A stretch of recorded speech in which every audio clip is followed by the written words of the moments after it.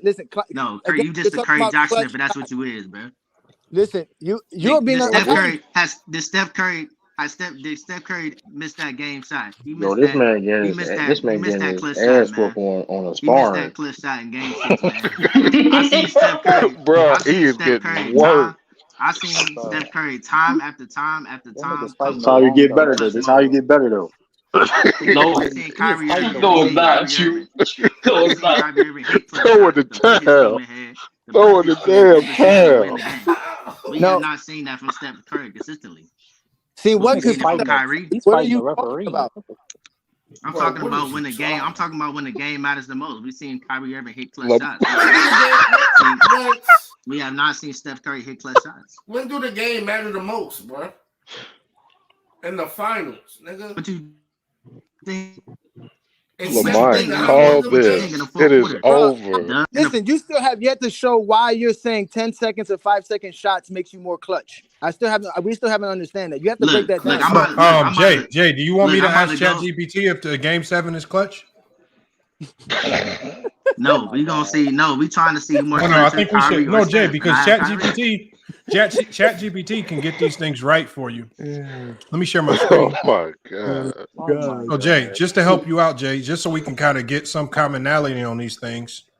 Let me zoom in on this. Yo, Chill, I blame you for this. This is just for you, Jay. Jay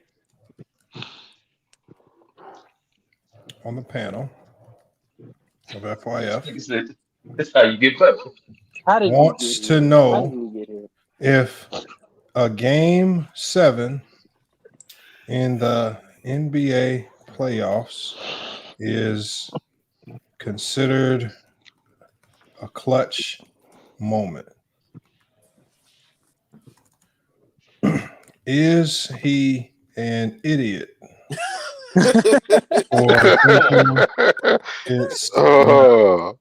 Okay, look, so it's a twofold question. It's crazy. Man, come on, Lamont. You know. So it says a game 7. So it says right here, it says a game 7 in the NBA playoffs is often considered one of the most clutch moments in sports. This is because it's the final and deciding game in a series, with both teams having an equal chance to win the series. But hey, what happened? What happened? Hold on, Jay. ChatGPT also said whether or not someone is considered an idiot for thinking otherwise. Otherwise, it's subjective and depends on personal opinions, man. So ChatGPT didn't side with you being an idiot, but it did say that game 7 I didn't say game. No, the point is, look, I said that game 7 was Lamont clutch. is I never said it wild, wasn't man. Hold on, clutch. watch this. Oh, Jay, let's just ask ChatGPT this so we can move on. Is Steph Curry considered to be clutch? All right.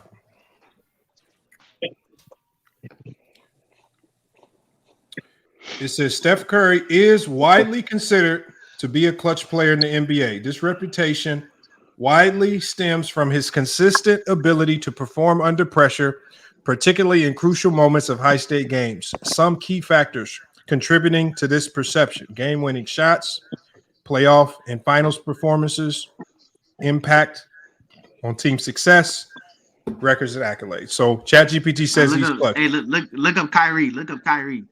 Okay, I can give you Kyrie. Hold on. Let me tell you something. Kyrie played one game 7 in his career. He scored 26. And how did Curry look against? Let me answer your question again, Jay. How did Curry look against Kyrie in game 7? Listen, You saw what happened.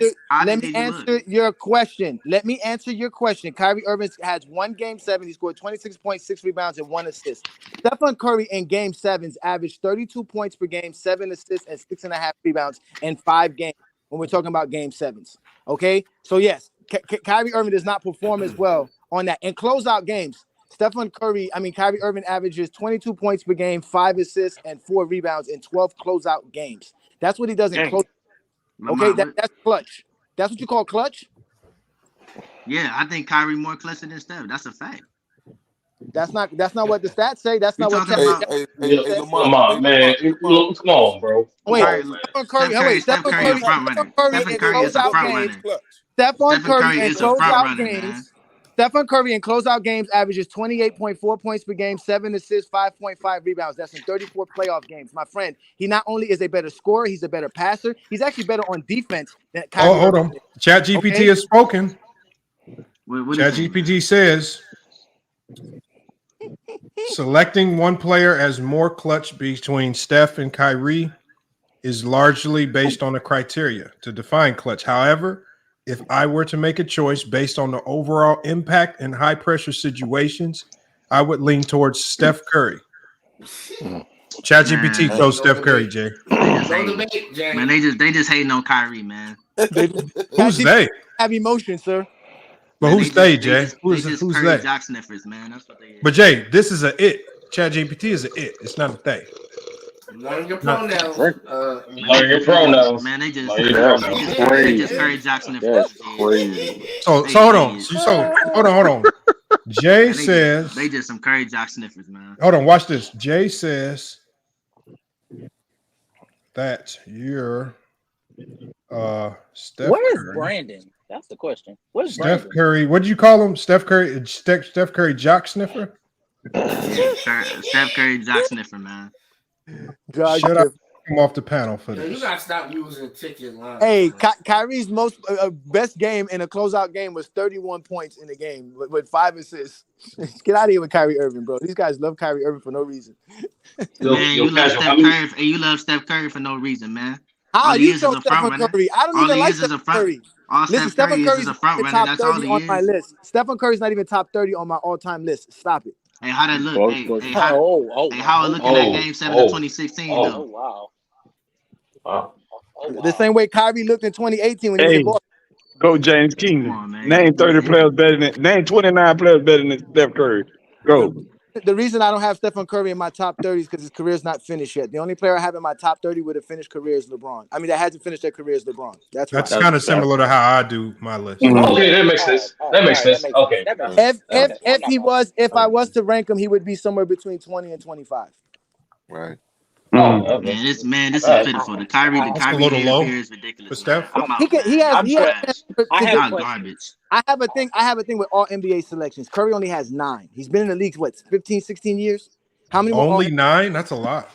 Yeah, that's good. No, that's good. In comparison to the all-time greats, that's like baseline. I'm interested to know what the 19 names is that. But no, I get what you mean, though. That makes some sense. This stuff like that gets me with stuff. But he's Hey, Lamont, I'm out, man. The Curry Jock sniffing up here is crazy, man. Y'all just you getting cooked. You getting cooked. All right, Jay. We appreciate you. You know what? I'll give you something else before you appreciate that freestyle, Jay. Jay, if you you could have kept that shit. Jay, if you take Stephen Curry's points and Kyrie Irving's points, they don't have the amount of points LeBron has put together for them. You can go ahead and enjoy yourself, sir. Is there? Hold on, Tom. I got a question. Is there even 15 players in NBA history that has more All NBA selections than Curry? Just a random question. Yeah. There's like 17, 18 players that have at least 10 All NBA selections for their career. Okay. Yes. Okay. This is a question. But all NBA selections, again, to me, if you're gonna be ranking all-time players, it depending on how you rank your players, that could get dicey based on the era. So I don't do the teams, but I just do your selection. So I don't go like by first team, second team. If you got selected, that means something. If you can make the All NBA team for 10 years, because people have them in the top 10, I can guarantee you in the top 10, everybody in your top 10 has 10 All NBAs or more. Besides Curry. Not Lamont. Who you got, Lamont? What? Curry. Who you got in your top 10 that don't have you don't have Curry? He said Curry hasn't finished yet. He doesn't have Curry in his top 10. No, I said that's kind of how I do my list, but I got Curry in my top 10. Oh, he did? Yeah. Okay. But is he the only one that has less than 10 All NBAs? Yep. Probably. I don't know. I don't primarily rely on All NBAs.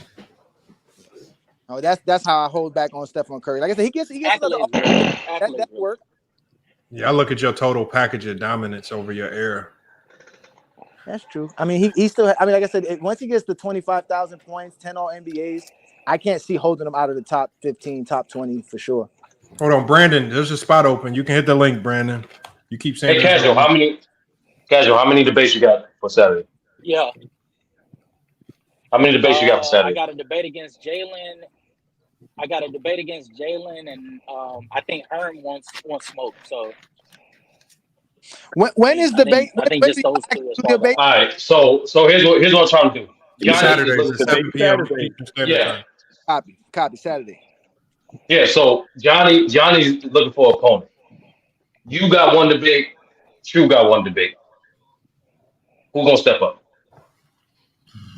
Wait, who's Johnny? That's a Gold J's Kingdom.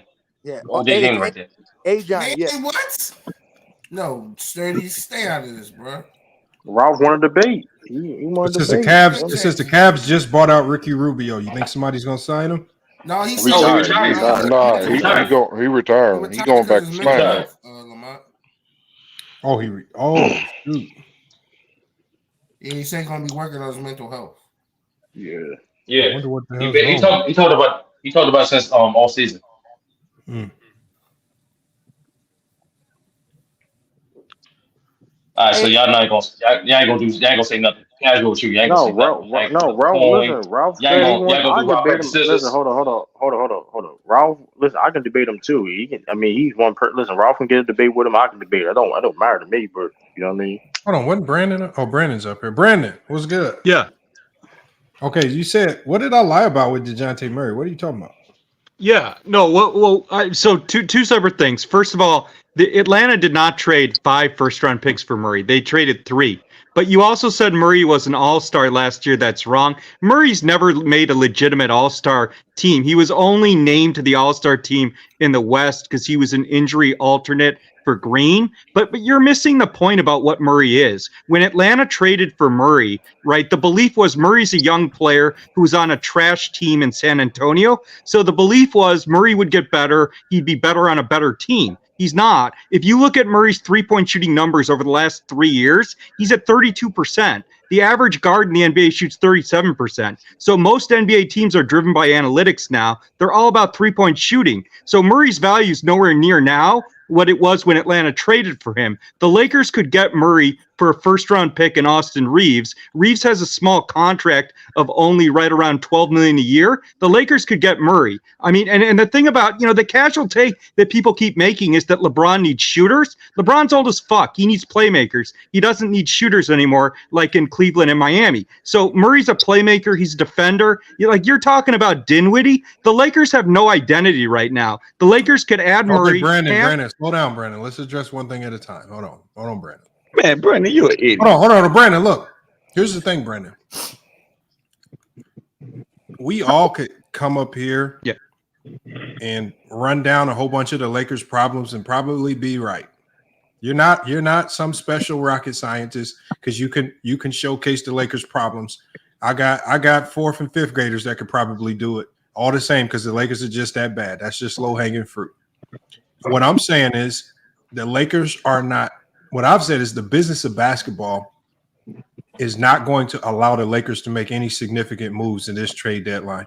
The Lakers are not going to be major players until this summer when all of their draft picks become available to trade and they have a bit more flexibility and mobility to make those moves. Then they have more time to actually craft out moves that's going to make them better and not rush something before the trade deadline that's just a rush and not even a good fit probably. So when we talk about Murray, yes, I think Murray addresses some of the problems that the Lakers have. I just think the Lakers have so many problems. Disrupting their chemistry is the last thing that they probably want. They don't have any chemistry. So, but the one thing we know that's why the team sucks. Hold on. The one thing that we know is that getting Murray is probably going to cost you Austin Reeves if you try to get him. And this is only because of what other teams would be willing to pay for him. So the market's going to dictate his price, and then also what the Hawks gave up to get him is going to dictate his price, and they're not. What just the Hawks gave up means nothing. Hold on. Market value is based on today. Hold on, Brandon. No, market value generally market value in the NBA is residual. What trades 2 years ago can affect the player's market value today. No, market value is based on today. Hold on, Brandon.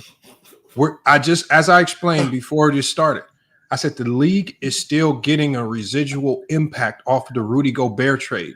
That's the trade that disrupted the market. Right. That's what threw off the market value for a lot of players. Right. And so we're still feeling that residual kickback. So that's why I said it's residual in this league. You can still feel those effects. And that's why teams, the market value for stars now is high. This means if you have a star that wants to be traded, you don't want to be the team that resets the market value by selling your star low. And now teams. He's not a star. He shoots 33% from three. Your take's casual. Hold on, Brandon. What is 3 percent? Hold on. I agree with you. I don't think he's a star. I'm more so talking about the biggest star that's potentially on the market in Zach LaVine. This is one of the reasons why I don't think the Lakers can get him. But I also don't think with DeJounte Murray, with a really favorable 4-year, $120 million deal that's about to kick in, right? The Hawks are not going to let that go at a low price. That team-friendly contract with his skill set is going to come with a heavy price, and they're not just going to let that go for some 2029 or 2030 pick that the Lakers have and just some filler to just move them. They're not that thirsty to move them. So I'm just saying when we look at these trades, we actually have to look at how it benefits both teams. And yes, I can throw a lot of players on the Lakers. The Lakers draft pick is not going to be 25. It's going to be much lower than that. I can throw a lot of Brandon, I know you got ADHD and it's kicking in because you want to talk. But I'm about to let you talk. No, you're a casual. You have no clue what Murray's value. Hold on, Brandon. I'm going to let you talk. But you just go on these tangents. You just get on these tangents. You just start going crazy. Oh, you're the one who goes on tangents. I'm not. You project. Just let him talk. No, all I'm saying, Brandon, is this. So any trade that you put out there, and I want to hear your Murray trade. Okay. All I ask is that the trade actually makes sense business-wise and personnel-wise.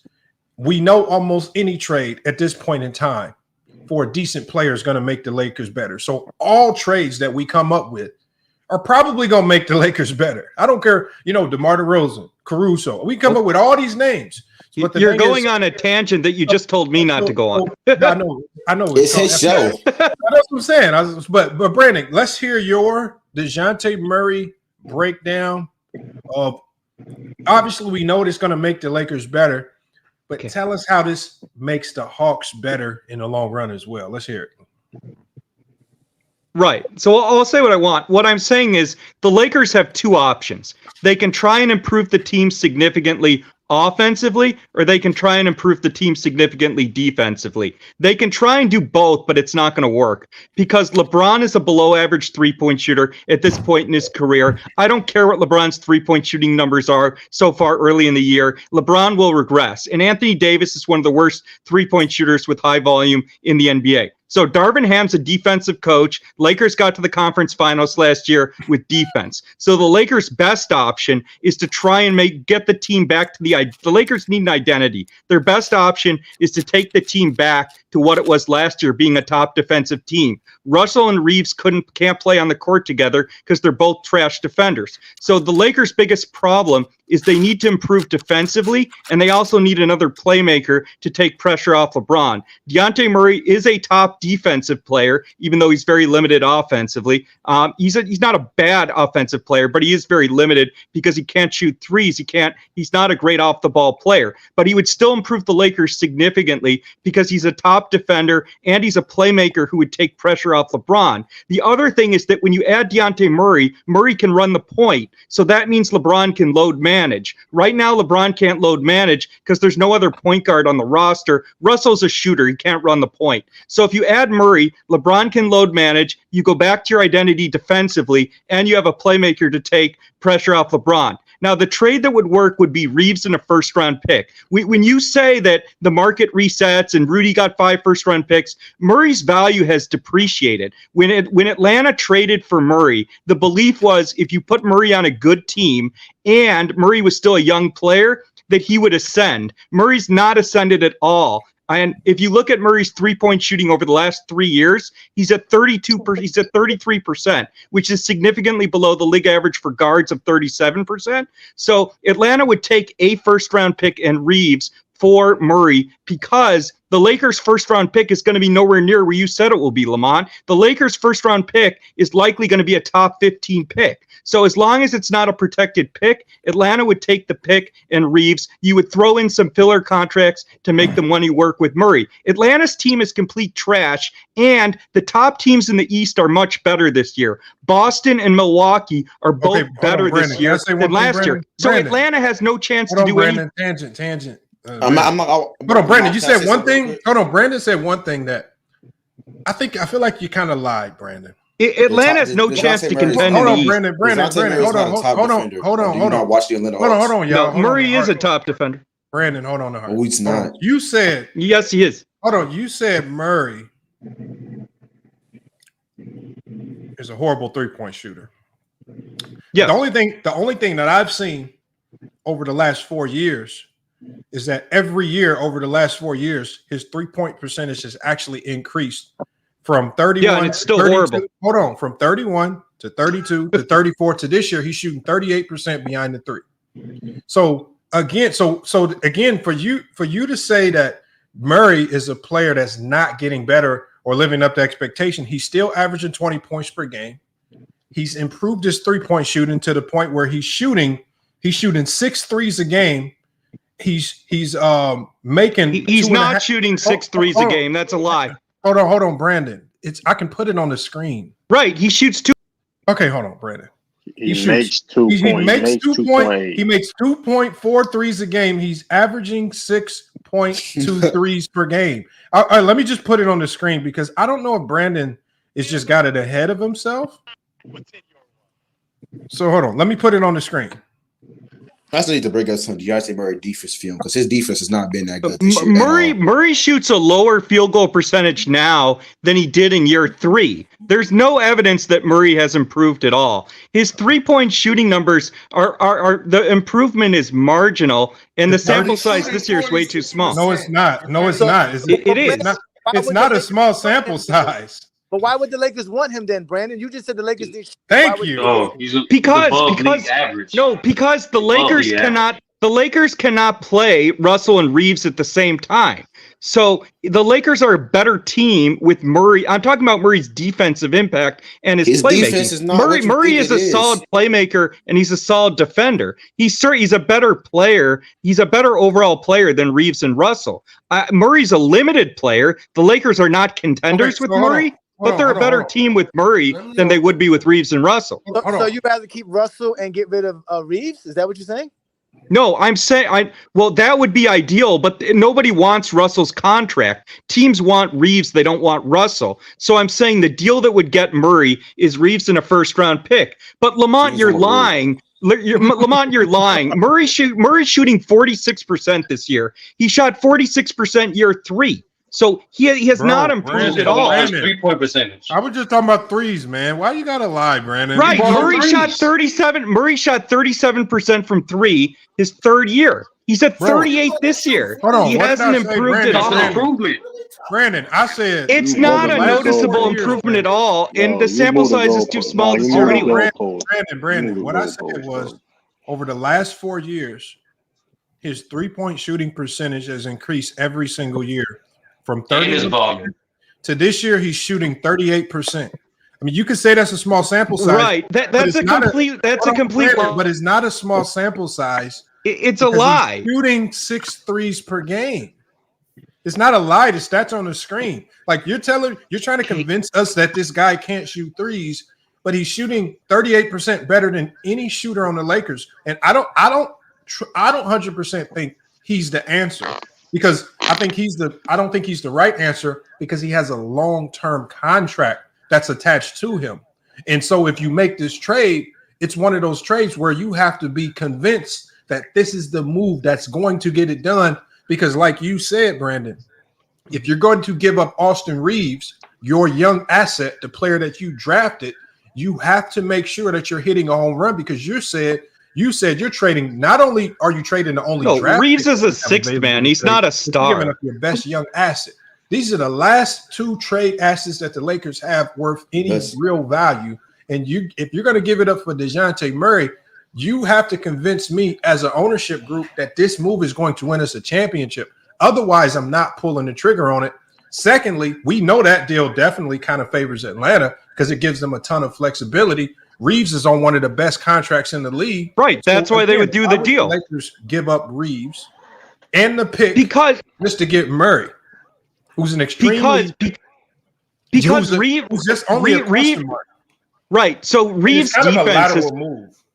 No, it's not a lateral move because adding Murray gives the Lakers an identity. Darvin Ham's a defensive coach. So if you add Murray with Anthony Davis, you have two very good POA defenders in LeBron and Murray, and then you have a rim protector in Anthony Davis. Question, Brandon? But you know what I've been hearing a lot lately? I don't know what you're Hold talking on. about. Just so we can, because LeBron's I've been hearing. a point of attack. You know what? No, hold on. What I've been hearing a lot lately, you guys. I just want to correct people.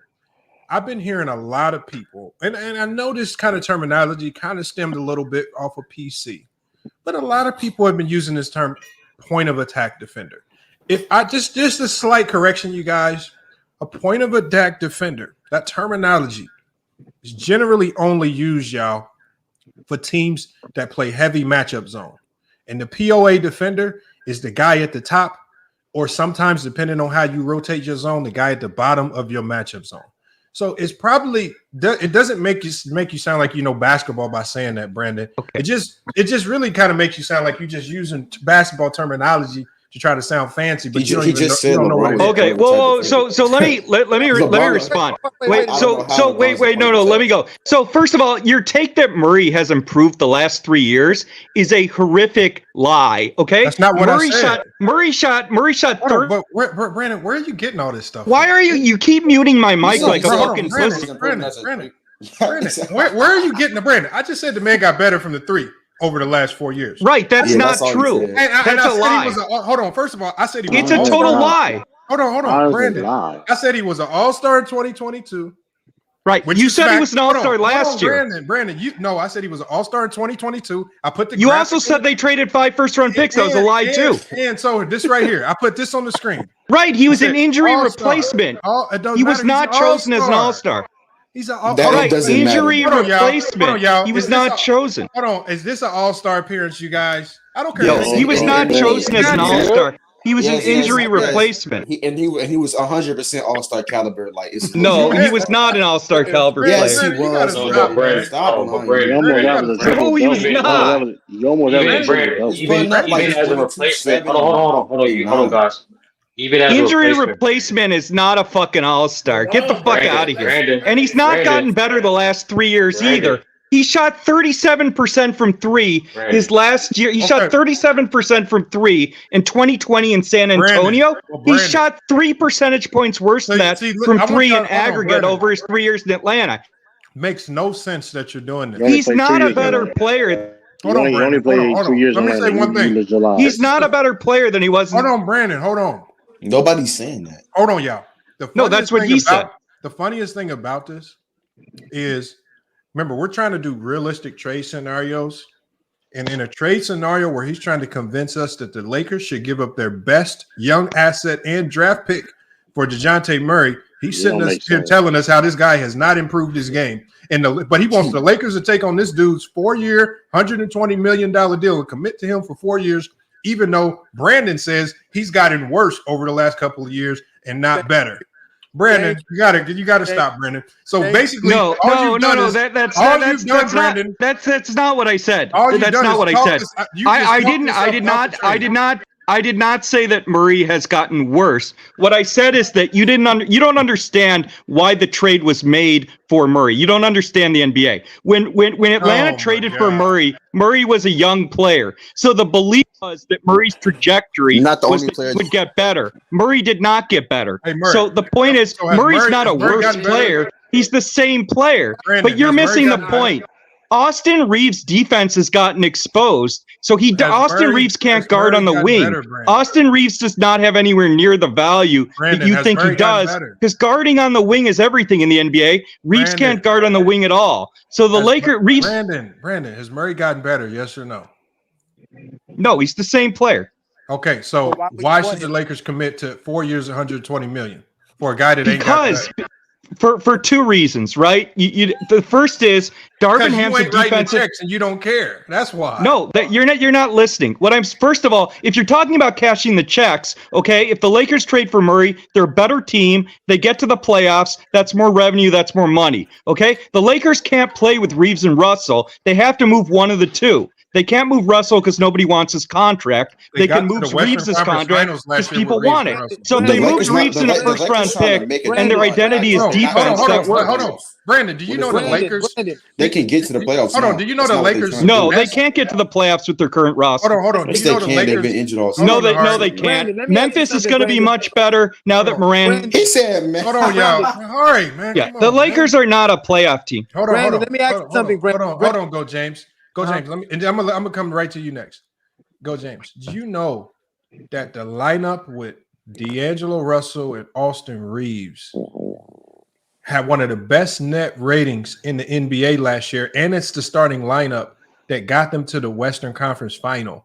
Right. It's actually a lineup that's getting heavily criticized right now because the lineup that got them to the Western Conference Final last year has played a combined total of 3 minutes this year. And teams and people is one of the reasons why a lot of people are questioning. It doesn't matter. The West is far stronger this year. Hold on. What I'm saying is the lineup that was such a casual take. The lineup that was proven to be the Lakers' strongest rotation based on the players that they haven't even tried utilizing it. You can say they have. It didn't work. You can say that these guys don't work together. But this is the same group that got to a Western Conference. They benched Russell against Denver. It doesn't matter. It's the same starting lineup. They benched Russell against. It doesn't matter. They benched Russell against Denver. Hold on, bro. Brandon. They benched Russell. Okay, Brandon. Let me finish my sentence. Okay. Let me finish. I know the ADD and the peels ain't kicked in. Whatever it is, calm down, bro. Oh, I mean your takes are. Brandon. All right, we got you, Brandon. I got you. I know you want to yell. I'm not yelling. All I'm saying is you cannot say these guys can't coexist when they got to a Western Conference Finals. I mean, it's easy to cry about things not working now. It's easy to cry about things not working now. They benched Russell in the Brandon, can you hold on, Brandon? You're talking. Look, we know what they did with Russ. We know that Russ was struggling defending Murray on the pick and roll last year, and they had to get him out of there. The same problem they have this year. Okay. All right, Brandon. Brandon, I'm going to let you go. I'll let you go on a tangent. I just want to finish. All you do is go on tangent. All right, Brandon. All right. It's his show. So, Brandon, all we saying, Brandon, is fucking clown. All we saying, Brandon, is all we saying, Brandon, is this is imperfect situation. Every team in the league has an imperfect situation. Every team and I think what people are doing too much with the Lakers is they're harping on the weaknesses. Another tangent. They're harping on the weaknesses of this team as opposed to really focusing in on what are the strengths that got these players to where they are individually, and what are the strengths that got us to the Western Conference Finals last year. And I think they kind of got away from that identity. I think they almost panicked that first round against Denver. Right, when they saw that the matchups were, it wasn't the first round. I think when they saw, not the first round, the West Conference Finals. When they went up against Denver, I think they panicked a little bit. I think they they figured out Russell process. Obviously, they didn't have the depth to keep up with. So Denver. You think you know better than? Obviously they didn't have the depth. You think you know better than? Oh my God, man! This is why people don't let Brandon on panels, y'all. No, people let me on, except you cut mics because you got a fucking vagina. All right, Brandon, go ahead. Wow. Okay, what I'm saying is LeBron and AD are the Lakers' two best players, okay? So they're both below average three-point shooters. I don't care what LeBron's stats are this year. He's a below. You just said you were gonna. You just said you were gonna let me go. Brandon, I want you to do this. Go back to the original thesis of my question. You just said you were gonna let me go. My question was revolved around everybody. I think everybody heard my question. I said we all know. We all know the Lakers could use all of these players. We all know the Lakers have problems, and all of these players will make the Lakers better.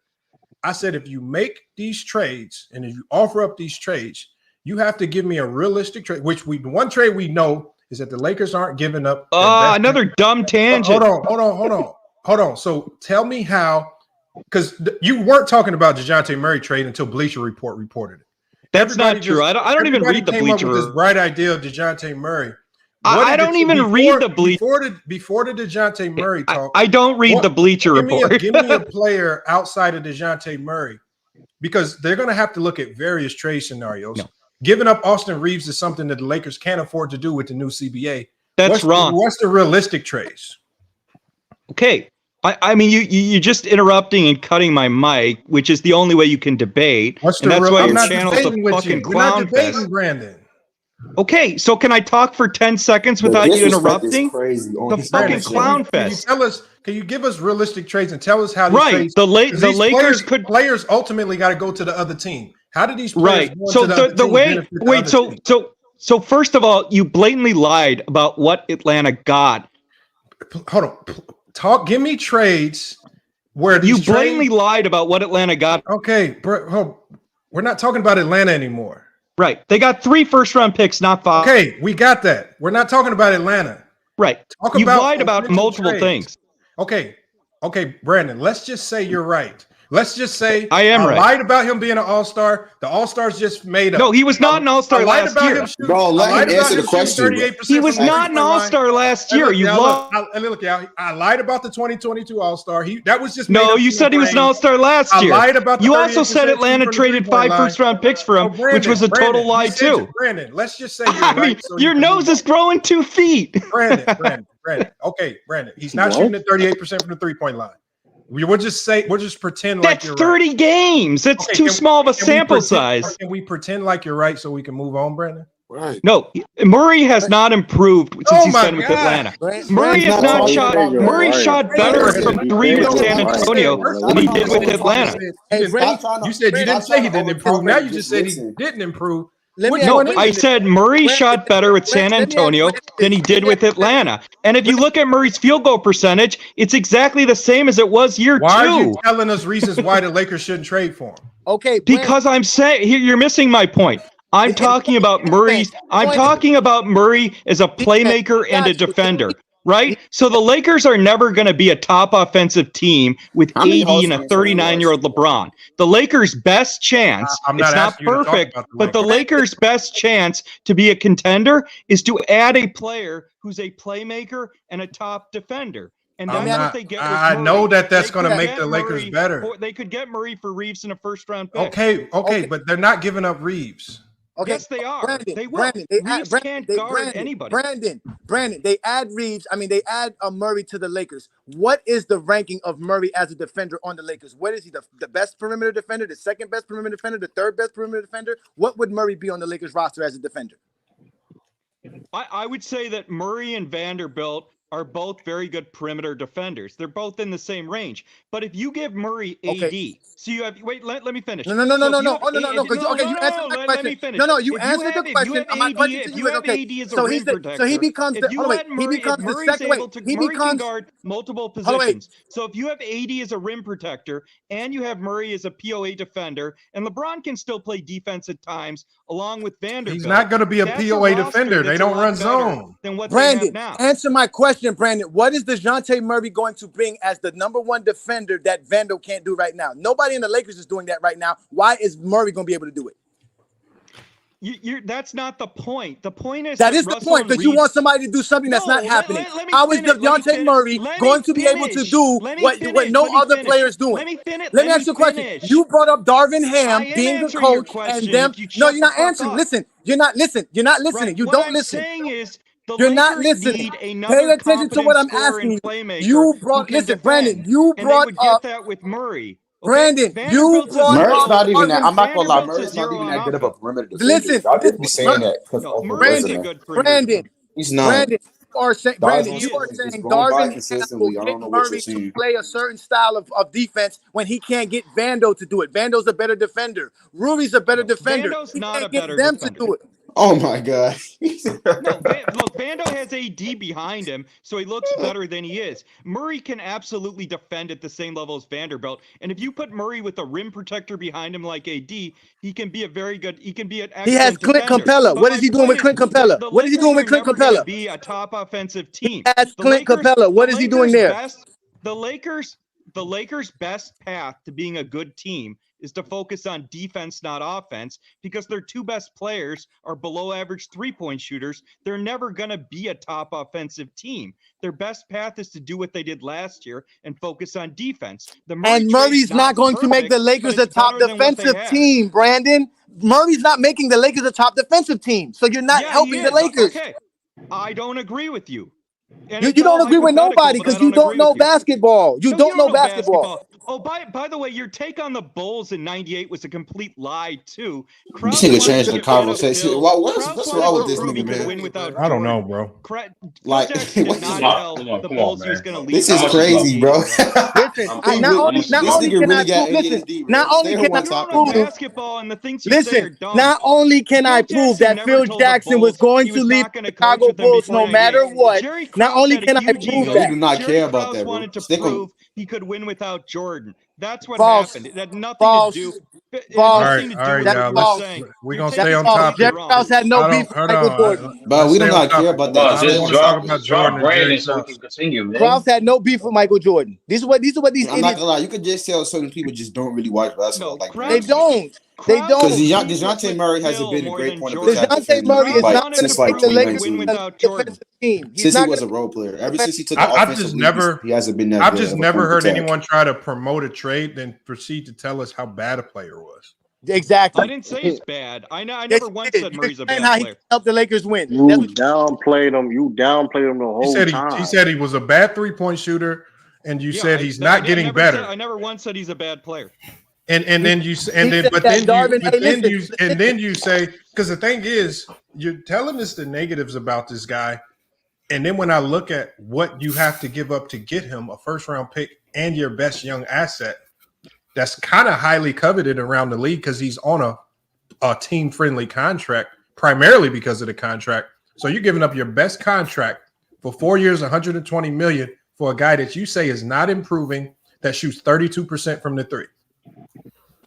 Right, but what I'm saying is, first of all, I think Murray would be for a better team in that LA. struggles to make threes, Okay, but I'm and the saying third I think option Murray- is really never involved in the Murray would be playmaking. better in LA than he is in Atlanta, because part of the problem in Atlanta, But not at that is price, Trae Young is so ball dominant that a lot of the players on Atlanta are not being they're not being optimized offensively. So what I'm saying is that Murray's still a good defender. And Murray's then a if solid you- player, he's not a So, star. I mean, what you said what about is your that is wrong, solution for but I'm D'Lo? saying I think Murray can get They're better off than trading what for a he guy is. like Gary But Trent Jr. What do you Murray's do value right now is not very high. What do you because do of with how the much he D'Lo struggled to shoot problem? in Atlanta. What do you do with the D'Lo problem if you choose to trade Reeves instead? Because once you trade Reeves, you probably got to keep D'Lo. Yeah. So you know the Lakers would probably be the dumbest organization in sports if they chose to trade Reeves and keep D'Lo. No, but no. You're missing my point. I'm saying if the Lakers want to get Murray, they have to trade Reeves because nobody wants Russell. And what I'm saying is you're grossly overestimating the value of Reeves too, because now that teams have figured Reeves out, they figured he can't defend. And if you like, the best example of that is when the Boston Celtics. It wasn't me that overrated him. It was the Golden State Warriors GM that was talking about him. So the Golden State Warriors GM was talking about Reeves because they were asking him on First Take, and I'll play the clip for you. They were asking him, why is Reeves so valuable with his deficiencies? And he broke down the business side of it as to why Reeves is one of the most coveted and valuable players in the league. And he started off by talking about it's his contract that makes him one of the more valuable players in the league. He's his contract that That's why teams are always asking about Reeves in consideration for any trade. So it's not even necessarily about his play, but the value you're going to get. It's kind of like FanDuel. Reeves has been exposed as a hold bad on one perimeter second. It's defender. not. We know he's a bad grossly defender. overestimating. It's not me overestimating him. Right. When people talk about his, similar to it's similar. If anybody's played FanDuel, it's similar to like getting 5 times your value of a player every single Man, let year. him talk, man. You just trying to overtalk him the whole time. He's talking the whole fucking time. It's his show. Idiot. It's his show. This is not Brandon FIF Sports Debates. How much? This is All right, hold on. So I'll just keep him right there until we bring him back in. But all I'm saying is Reeves, and this was explained by a GM in the league and a guy that was probably one of the best in the league. This is the Golden State Warriors. There's an episode on ESPN. I want you guys to go watch it. He talked about Reeves, and so if the Lakers know, Bob Myers. Bob Myers, my bad. If the Lakers know that they have that type of value in Reeves, and teams are going to highly covet it, if I do trade him, I need to be getting something that's really nice back in return, and it can't be something that to me looks more like a lateral move. If I trade DeJounte Murray for Austin Reeves, yes, it's an upgrade, but it's not a big enough swap and upgrade where I can say, damn, this makes us a championship quality team. It just don't. And you have to commit to him for 4 years for $120 million. Right. I would much rather just keep Reeves, save $50 million, spend elsewhere, and actually add to my depth. And you understand that Reeves is a player, as Brandon said, DeJounte Murray's not getting better. Reeves is actually getting better on a year-to-year basis. So you can expect him to get better. He's going to outplay the value of his contract, and you now have him long-term. So, I mean, the Lakers got to start thinking. They're going to get to a point where they're going to start thinking not just for now, but also for the long term, and just giving up Reeves. I don't see that in their deck of cards right now. What y'all got on it? Well, you know what? That's a horrible idea. They're not going to trade Reeves. Yeah, I was going to ask you. So, Lamont, I have a question for you. Damn, Lamont. God damn. Why you? Who do you think? Hold on, Brandon. I'm coming right back to you. Brandon, I'm coming right back to you. This is Brandon's thing. Brandon's idea is that Darvin Ham's coaching style would create a defensive monster in DeJounte Murray. No, that's not what. But hold on, wait. And we just watched Lamont give us a film study of how the Lakers have a lack of effort on defense, not just on LeBron's side. He showed on 3-pointers they were being lazy, chasing down 3-point shots, all kind of stuff. But he thinks somehow Darvin Ham is going to change that by adding Murray to the team. None of that's going to make the Lakers play better defense. That is not going to help the Lakers. His whole point is useless. He's been ranting for nothing, and he's calling people casuals, and he does not know. He can't even explain himself what he's trying to explain to us. He can't even do a good job in his own points. This guy is crazy. Okay, let me completely cook you now, okay? Because first of all, one of the biggest problems the Lakers have defensively is their offense isn't that good right now, so they can't set their defense, right? They can't play Reeves and Russell together because they're both horrific defenders. And Lamont, when you talk about the value of Reeves, you're grossly overestimating it because now that teams have seen a full year of Reeves, they've dug into him. They know how to expose him defensively. So Reeves does not have the same value that he had last year. He's not listening at teams all. know he can't defend on the wing. That's not what he Murray is a playmaker. How are you going to get better offensively? He said, better on defense by adding Murray. Murray. Can you believe this nigga Lakers is 40, are a better 50? offensive team with Murray, and that enables them to set Acting their like he's defense. 13. How? You just got rid of a playmaker for another playmaker. How? You got rid of one playmaker for another playmaker. Russell with Reeves, but the Lakers are a better offensive team with Murray. That gives them better defense. How? Murray's not better than Reeves offensively. That's such He's a not better than casual take, Reeves man. offensively. He's not better They than would Reeves not be better offensively. offensively So than how? DeJounte Murray. He's not better than Reeves offensively. Where? You just said he can't shoot. You said he can't do nothing. You just said he's good you're defensive. just looking at shooting numbers. Murray is a playmaker. He's not just a scorer. Reeves is a fucking zero as a playmaker. Your take is horrific. That's another lie. No, a playmaker is somebody that passes, not somebody that scores. Austin Reeves is just as good as a playmaker as Murray is. No, he's not. Austin Reeves is not as good of a playmaker as DeJounte Murray. That's one of the dumbest takes I've ever heard on a panel. If you based put on Murray what? What are you basing it off of? what are you basing it off of, Brad? Defender, the Lakers What is he basing it off of? All right, hold on. The other thing is Murray can get better. Murray has the potential to be a better player. He just didn't get better in Atlanta. Hold on, I said Murray hasn't gotten Brandon, better. hold on. Let me get to other people, Brandon. I know you're on a tangent. No, I'm gonna get to you've Sturdy. been on a tangent Hold the on. whole I want to hear from A-Sturdy. Go ahead, A-Sturdy, man. I've been waiting for you and Top Flight to Murray get in here. can get better. All right, we got you. Go ahead, Sturdy. So to get to more realistic trades, we was last year we was talking about possibility of them putting a package together to get Clarkson and Kelly Olynyk from the Jazz, and I recommend after that trade for Corey Kispert. Do anybody else on the panel have any other realistic trades the Lakers could possibly do?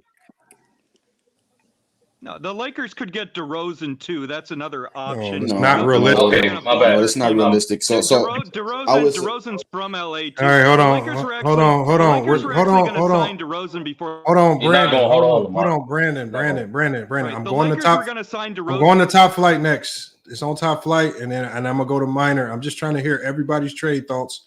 Like I said, and I'm trying to hear the realistic. You can say it's the best. I don't agree. I just don't think it's very realistic. Go to So what's Top. your alternative? No. We're gonna wait for Top. We'll get into it. We're gonna get to it. Top Flight. What you got for us, man? Yeah, no, I'm sitting here just listening to this Lamar. Nah, but on the trade talk, man, I really don't have a clue. But the thing that I wanted to touch on something that went on earlier, but I don't want to get off the topic with y'all talking about the trades. But what I will say before I clock out is the Lakers' biggest problem is that we came into the season thinking that Austin Reed was our third best player, and that's why we're suffering right now. And it clearly, from the stuff, even from the Olympics to where we are right now, that he just not that dude. And I'm not taking nothing away from Austin Reeves because I do like it, and like my man just said that he's not a playmaker, but shit, Austin Reeves is a playmaker. He's just real careless with the ball, and I just wish he would work on his handle a little better. But now I'm not going to take nothing away from him, but he's not our third best player. No, and I agree there. I just believe that going into the offseason last year, the Lakers were in a situation where they were forced to kind of commit to certain players. And so they had to, remember, they prioritized in their offseason re-signing Reeves and Rui, keeping their own players, especially the young players. And so it's kind of by default that they had to take their focus off of, let's say, acquiring a third guy that really could be considered as a true third option. And their number one priority had to be, how do we retain our own talent? And so by default, he had to take that mantle up of being the third best player, even though I don't believe he's probably a true third option in this league. Maybe I think his true best role in this league would be a really good sixth man coming off the bench. But I think the Lakers were forced into that because of the business of basketball. But they had to take care of their business with Reeves and Rui first before they got to signing other people. And then when D'Lo waived his no trade clause, I think that's what opened up a ton of flexibility for them to be like, okay, we're going to re-sign you. We're going to give you your money. But obviously, if this doesn't work out, it just opens the door for us to maybe move you somewhere else that works best. And we could possibly bring in components that help us out a bit more. But I just once they made that commitment to Reeves, and when you look at the new CBA, it just benefits teams so much to keep those young assets. I just don't see them coming up off of him because he's when you look at his contract, it is team friendly. So if that's why I think they're going to be real resistant to moving him unless you're talking about a hell of a player in return. Right, but the Lakers have. I would say they just try to hit Toronto up and try to get some of the wings they have. But I think they'll just keep him though. I wouldn't even be thinking about trading him. Yeah, but see, I just think that y'all just going in the wrong direction when y'all thinking about what we really need, and that's my whole thing. I mean, I could keep that whole roster that we had if we had another big to be able to, because like the thing that we always talk about is how much Anthony Davis does out on the floor. And like I say, during that 2020 run, it's when you really saw when he had those bigs. Even when they had, and this is what I'll say to you too. Even when he was in with the Pelicans and DeMarcus Cousins before he got hurt and they brought in Rondo, you saw success. as to how he could play alongside another big out there. And I just think that my whole thing, and I always just say that because, you know, I mess with AD like that. You know what I'm saying? And like I say, I just think that, you know, he just don't get the respect like a Giannis. Because you never see Giannis playing 05. And even with Tim Duncan, I mean, he a great power forward. That's what he is. He's a power forward, being forced to play center. But even with Tim Duncan, Timmy always had him a big. It's like, why does the Lakers, if you want to talk about Anthony Davis, is going to be your franchise player, and that's who you're trying to base the team and get pass the keys to him, why do you have him playing out of position? But I think the biggest question would be, then who's the competent big that you can put alongside of him? That's, let's say, starting quality or quality enough to play. Lamont, see what I say is that I would say like Jonas Valanciunas. I feel like him and Jonas let me say this real quick. really well. Let me say this real quick because I talked to the locker room about this too. We dropped the ball with Buddy Hield and Miles Turner. Those were the two pieces. If we'd have picked those two pieces up, I think we would be talking about something totally different. But they just didn't want to bite on that. But Miles Turner would have been real nice. I mean, I know, like you say that right now, but I'm just saying. I mean, when you think about different moves, letting Alex Caruso go, you know what I'm saying? It's just like the certain moves that they've made along the way. I mean, should we have re-signed Monk? Because Monk, he's shown that he can ball. See, a lot of these players, they can't play alongside LeBron James because it takes special people to be able to do that. And then we bash a 39-year-old LeBron in his age about, you know, about playing defense and different things. LeBron James, and I don't know how long y'all been watching him play, but towards the end of his career, LeBron James really don't pick it up until after the All-Star break. But LeBron destroyed the roster with the Westbrook trade. LeBron James don't stop playing until after. That's when he picks it up. He gears up for the play. You know, and that's the only thing that I say. So we can tear him down, but it's something clearly going on with this team, and I think we all can see it. Yeah, and I agree too. I've been a big advocate on this team making marginal moves. And if you fix the chemistry, I think you can see significant improvements. I think the wrong strategy would be what we hear in like, you know, aggregate media. Every time you hear the Lakers come up, like, it's just like, remember, I went down the list of all the Clutch Sports athletes. Any star caliber player that's on Clutch Sports is all of a sudden in trade rumors to go to the Lakers. Literally all of them. Any star quality player. So I just think that a lot of it, we just hear noise and chatter from the media that just likes to push narratives. But I think Rob Pelinka did a good job because nobody's, you know, I know that Brandon's killing Bron for some of the trades that went wrong.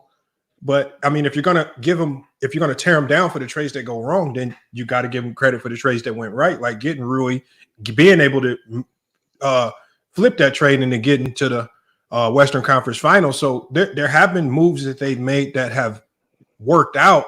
So you got to give them credit on both sides if you want to go down that road. That's why I say just give the GM credit and blame the GM when the moves don't go right or wrong, because they ultimately have to make those decisions, and Bron still has to go out there and play. Like right now, Rob Pelinka has a hell of a decision to make.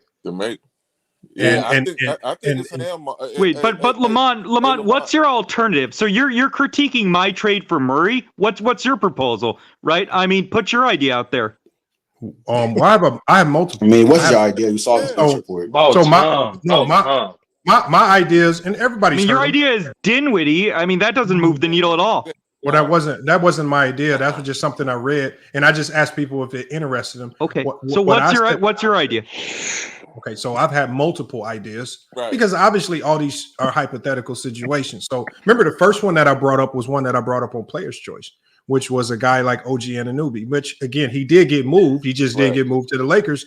And now that I've done research on it. He's not a playmaker. Hold on 1 second. I know.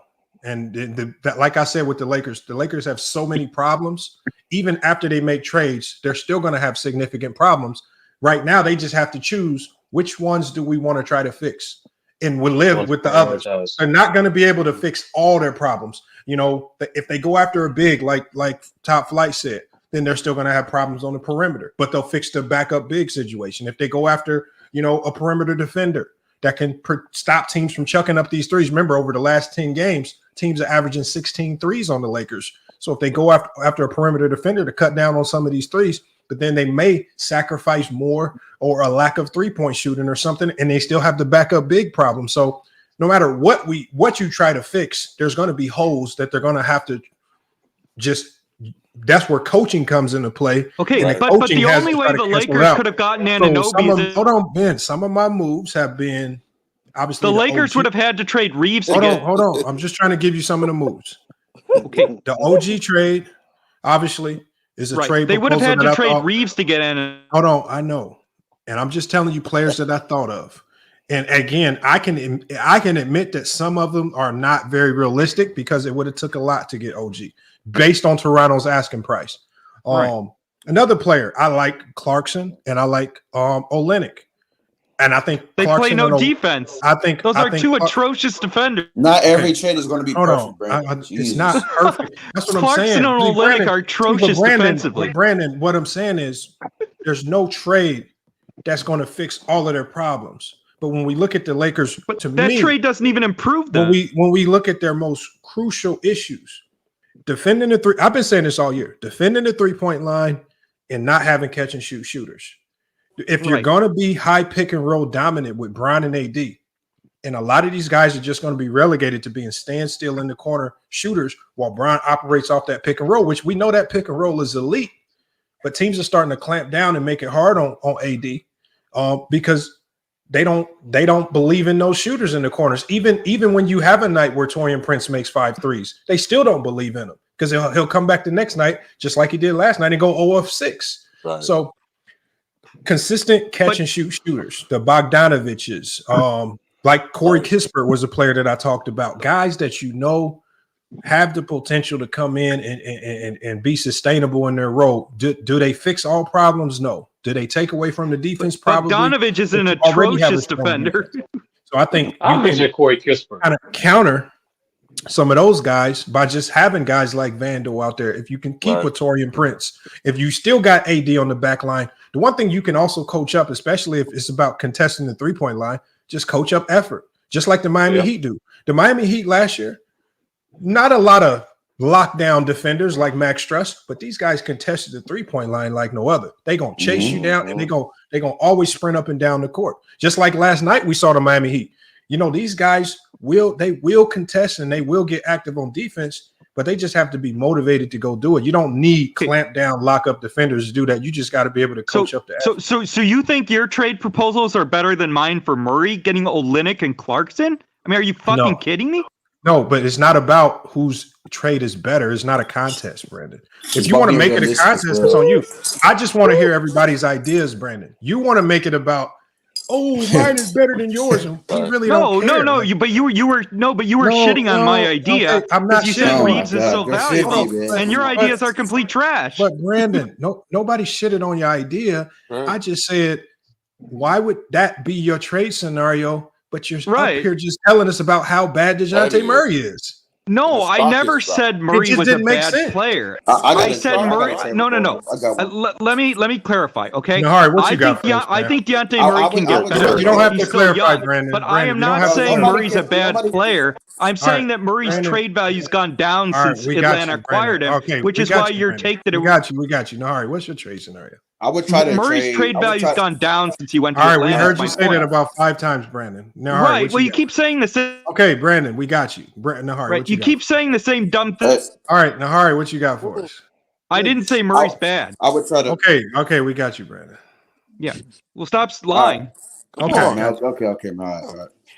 I would try to trade probably D'Angelo Russell and probably some other players, maybe like a Cam Reddish to the Raptors for like a Gary Trent Jr. and like Chris Boucher. Chris Boucher can play next to Anthony Davis, shooting like 35% from 3. He can rim protect. Obviously, Gary Trent, good perimeter defender, good catch and shoot player. That fixes a lot of their problems right there with those 2 players. I would try to probably slide another wing like a Jalen McDaniels or even like an Otto Porter, but if you can't get those 2, like a Chris Boucher and a Gary Trent Jr., I feel like they'll fit really well next to LeBron and the Lakers. Yeah, I like that. But they can't dribble. Those players can't dribble. I mean, all they do is shoot. Yeah, they need catch and shoot shooting. And they No, they need a playmaker. LeBron's 39, dude. They need another playmaker. They need a player like Dejounte Murray who can create shots for other players. Boucher's a fucking zero when it comes to dribbling, and Trent can't dribble either. Trade away a playmaker to get another playmaker. Your trade is horrible. No, Reeves is not a playmaker. He hasn't been listening. He hasn't been listening to nobody. Well, Reeves is not a playmaker. No one trade is going to fix all the Lakers' problems. Do you understand that? You don't know what a playmaker is. Dejounte Murray is a playmaker. That's wrong. The Dejounte Murray trade is not going to fix all the Lakers' problems. Just like the trade nothing's going to fix all their problems. Exactly. We're talking about the best trade. Yeah, exactly. All trades are great. All trades are no, valid. But your idea is to add role players who can't dribble. So the whole problem the Lakers have offensively is their roster puts too much pressure on 39-year-old LeBron. They need another playmaker. And GJK, you keep saying Reeves is a playmaker. We've heard you say Austin that already. Reeves is not a playmaker. Brandon, we've heard you say that they need another playmaker. I'm just getting everybody else's concepts. Right. We know that but you nobody say else that is suggesting adding a playmaker. Brandon, we know that you think your idea is superior to everybody else's. We got you. Your take no one else is giving a realistic Brandon, idea. That's right. I know, Brandon. I know. Yours isn't realistic. We've already said, Brandon. We just said your take is just the superior trade that the Lakers need to do. Does that make you feel better? Can other people get their take off? I'm just saying no one else is proposing an idea that would add a playmaker. I got you, Brandon. You feel like your take I'm is not superior. I mean, I don't even know what other trades he's trying to other make it a people have. contest. He's just trying to get Brandon, your take is I mean, you have you're shitting on my trade idea, so I'm asking you what yours is. Your only trade idea you had is adding in and Brandon. We're not shitting on it because the other day we were just talking about how much Dejounte Murray could help this team. That's even I don't care if you shit on it. But the thing is, we're not shitting on it. We're not. You are. I don't care, but you have are. Okay, Brandon. I'm just telling you, we're not. Everybody just wants you to stop talking so they get their take off. All right. Yeah, what up, you said Dante? it's not realistic that the Lakers should give up Reeves because he's a valuable young piece, even though he can't guard it. You might have to just kick him. Kick him, man. Kick him. How is he lasting? This man is this old and can't have a simple conversation with people, man. It's crazy. I mean, you're a clown. He's literally muted my mic about 35 times during this conversation. And you don't other people can talk, bro. It's the same thing about you. Why are you not listening? We might kick him, bro. I am listening. I mean, Lamont, you keep critiquing and attacking me when almost everything you said about Murray was a complete lie. Like the idea that Murray is improved with Atlanta than what he is with San Antonio is a complete lie. All right, okay. He'll critique us. Brandon, we already said what Murray making an all-star is imaginary in our brains, and him. He didn't make the all-star last year. Hold on. We know that. But Murray being an all-star is imaginary. Him shooting 38%. No, he was an injury replacement. I know, it's imaginary. So we're going to go to the next person's trade concept. All right. You said he made the all-star last year. You had the best. Hey, brother, you had the best. You had the best. Hey, the casual. Hey, Brandon, you hit the bullseye with yours, man. Because remember, and before y'all give y'all trade offer, y'all all need to understand that Brandon feels. I'm just giving my idea. I'm not here. Brandon. I'm responding to you shitting on my idea. Before you give your idea, you got to understand it. Brandon. Lamont thinks his beliefs are so much superior to everyone else's. No, I don't, Brandon. Hold on. For the last time, you guys. Yes, I think Dejounte Murray. I'm just giving my idea. Okay, Brandon, we've heard it. Now we got to hear everybody else's. Casual, what you got for us? I'm not even gonna lie to you, bro. I don't even know what the fuck is going on now. Lamont gives certain people certain different treatment, man. If this was anybody else, they would have been gone. Bro, Mon is being so generous. He has a literal Hoss. For people that don't know who Hoss is, please, I know who he is. Please go tune in the Greenleaf's channel. Oh my God. Hold on, Hoss is still around? Yes. Hoss be on Mookie channel. Hoss be on Mookie channel. And that nigga's as loud as ever. He's just loud and talks all the time. He's just loud and talks a lot. Him and Brandon they are super similar. They just talk a lot. They yell. They talk a lot. They yell. Why the host tolerate that shit, bro? Like, just drop the nigga. Because they entertained him. Because No, ultimately Ari's angry because he got cooked a couple weeks ago. But I do not care, bro. That's something that Haas would say. That's something that Haas would say. Who has I'm hearing an a? echo. Yeah, I'm hearing. It's an Brandon. Is that Brandon Echo? Yes, What? drop him. Kick him, bro. Damn. No, Sorry, I didn't hear what you said. Nah, it's an echo, bro. I think you gotta go down. You gotta restart. Just restart your phone or whatever. It didn't come back to you. No, don't come back. Please don't. Okay.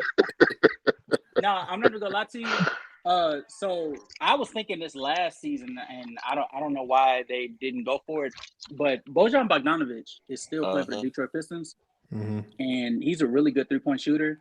He's a negative on the defensive end, but I think Jared Vanderbilt, when healthy, alongside Anthony Davis, can make up for the flaws of whatever wing is next to them. Right. Those two combined, and he gives the shooting that they need because unlike what Brandon was saying, I believe that even LeBron at the age of 39, if he can't do anything else, he can use his cerebral knowledge to create advantages for players like Bojan Bogdanovic, the same way he did for Rui Hachimura in the postseason last year. So why isn't he doing it right now? Oh God. Well, can he finish his take, my guy? And so I think It's just a question. Oh God. I mean, Lamont, you interrupt Wait everyone, till and after you he's wet your done. pants when anyone else Wait interrupts. till after he's done. Come on. I would like to think to a certain degree, I think LeBron is doing it this season.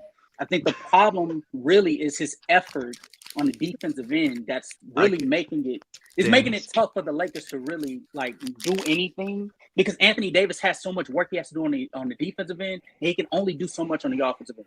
So that's really the problem. But I think Bojan can make up that. I also want to give this is a little bit of a wild pick, but Alex Caruso.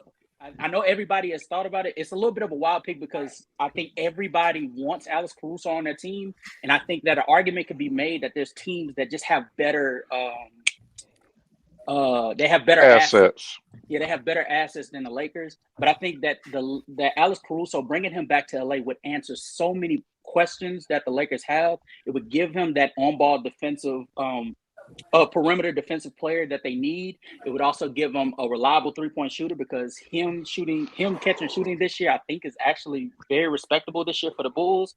And then as a playmaker, I would argue that Caruso can be able to alleviate some of the pressure on LeBron of having a reliable ball handler because Caruso is one of the safest players with the ball at the guard spot in the league. So I think that those two are the ones that I would go for, but I'm open to anybody else's suggestions.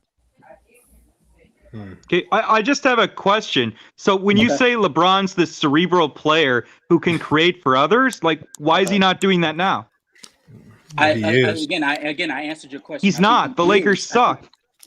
Okay, but you can create for guys. Dude, this is why you watch basketball, man. No, and look, y'all. That's not. And the Lakers are horrible. Hold on, Brandon. I'm trying to answer your question. I don't think that's a bad question, but I think that, like I said, I think it still comes down to the dynamics of what their offense is just going to be most consistently, which is that high pick and roll ball screen, in which that offense in general, which they're not going to change their offense. That offense in general just naturally requires catch and shoot shooters.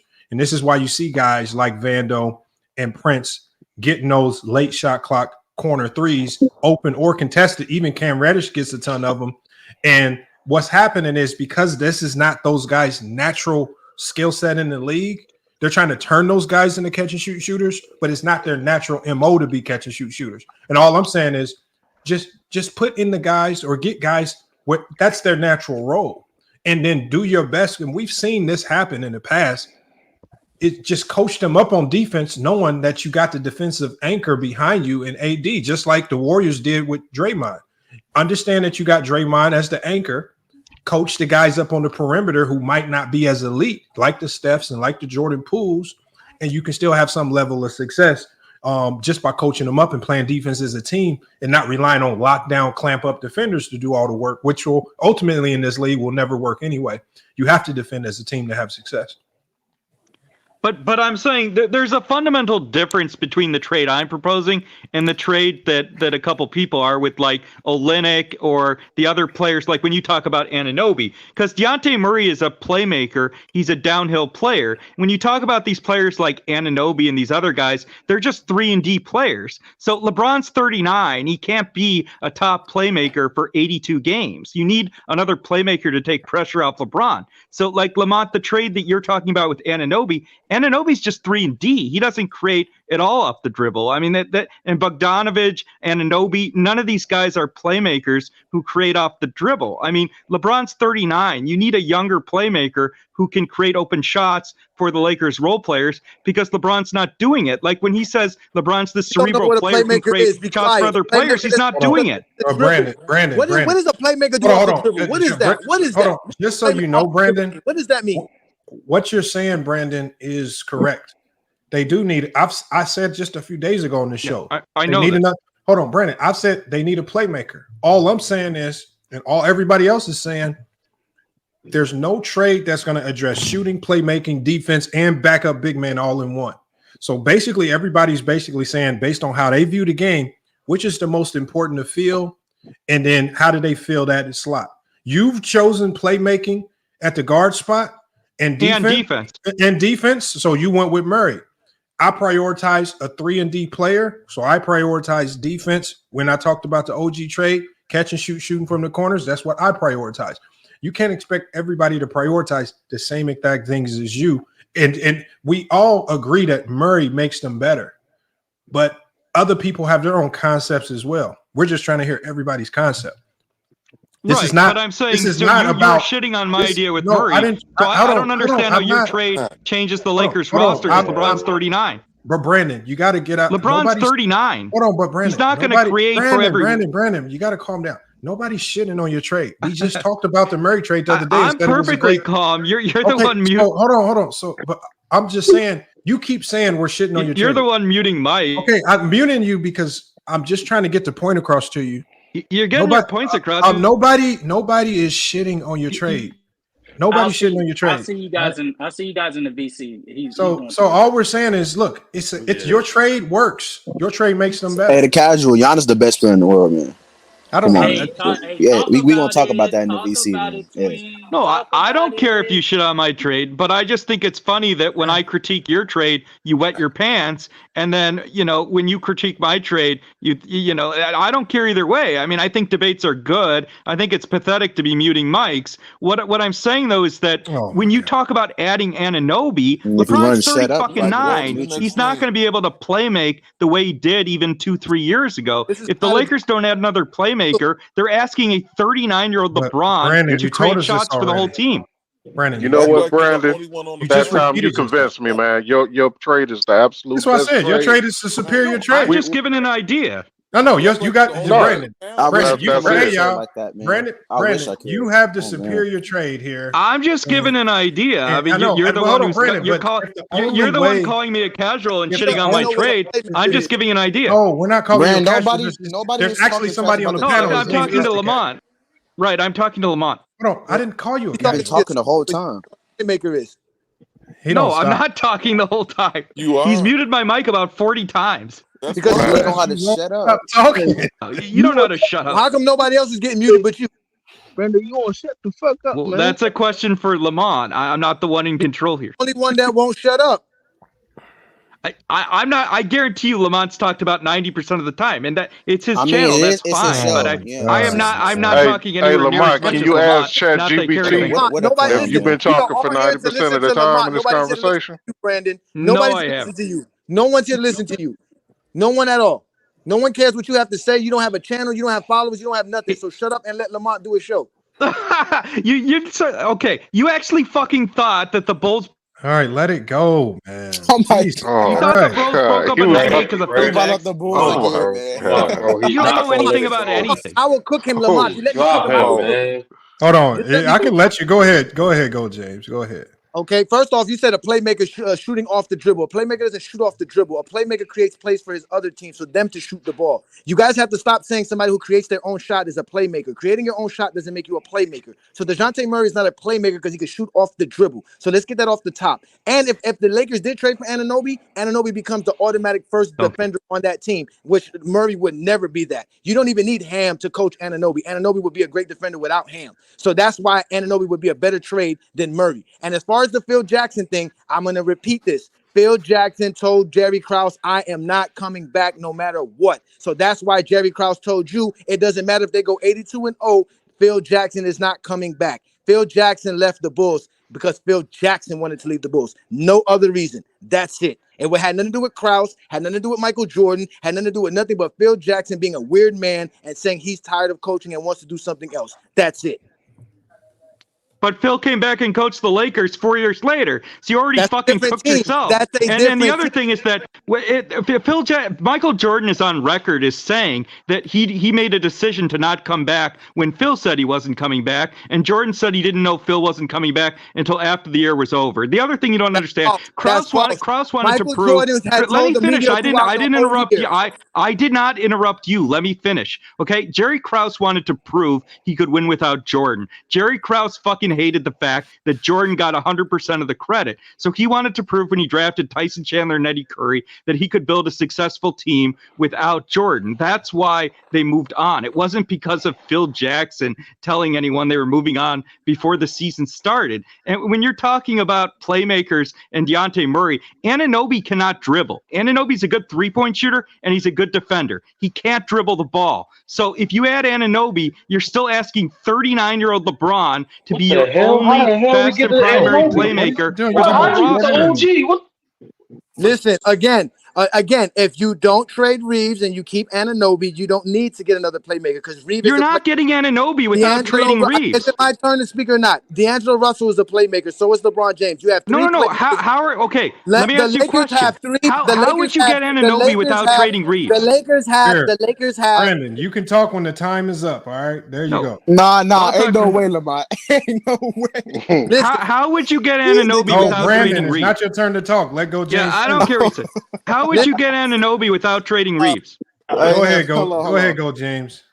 Again, you are talking about adding a defender. That's what you want to add. And that's what they gave you an option to add a defender on the roster. Anunoby is a way better defender than DeJounte Murray, hands down. Now, you lied and said that Michael Jordan did not know Phil Jackson was leaving until Phil Jackson left, which is a lie because the whole 98 season, they were known as The Last Dance. They actually brought cameras in because they were talking about being The Last Dance. They made a whole documentary because they had cameras for The Last Dance. Michael Jordan did know Phil Jackson was leaving, and he didn't have the power to make Phil Jackson stay because Phil Jackson wanted to leave, and that's why he took a year off and went to the league. All right, go Brandon.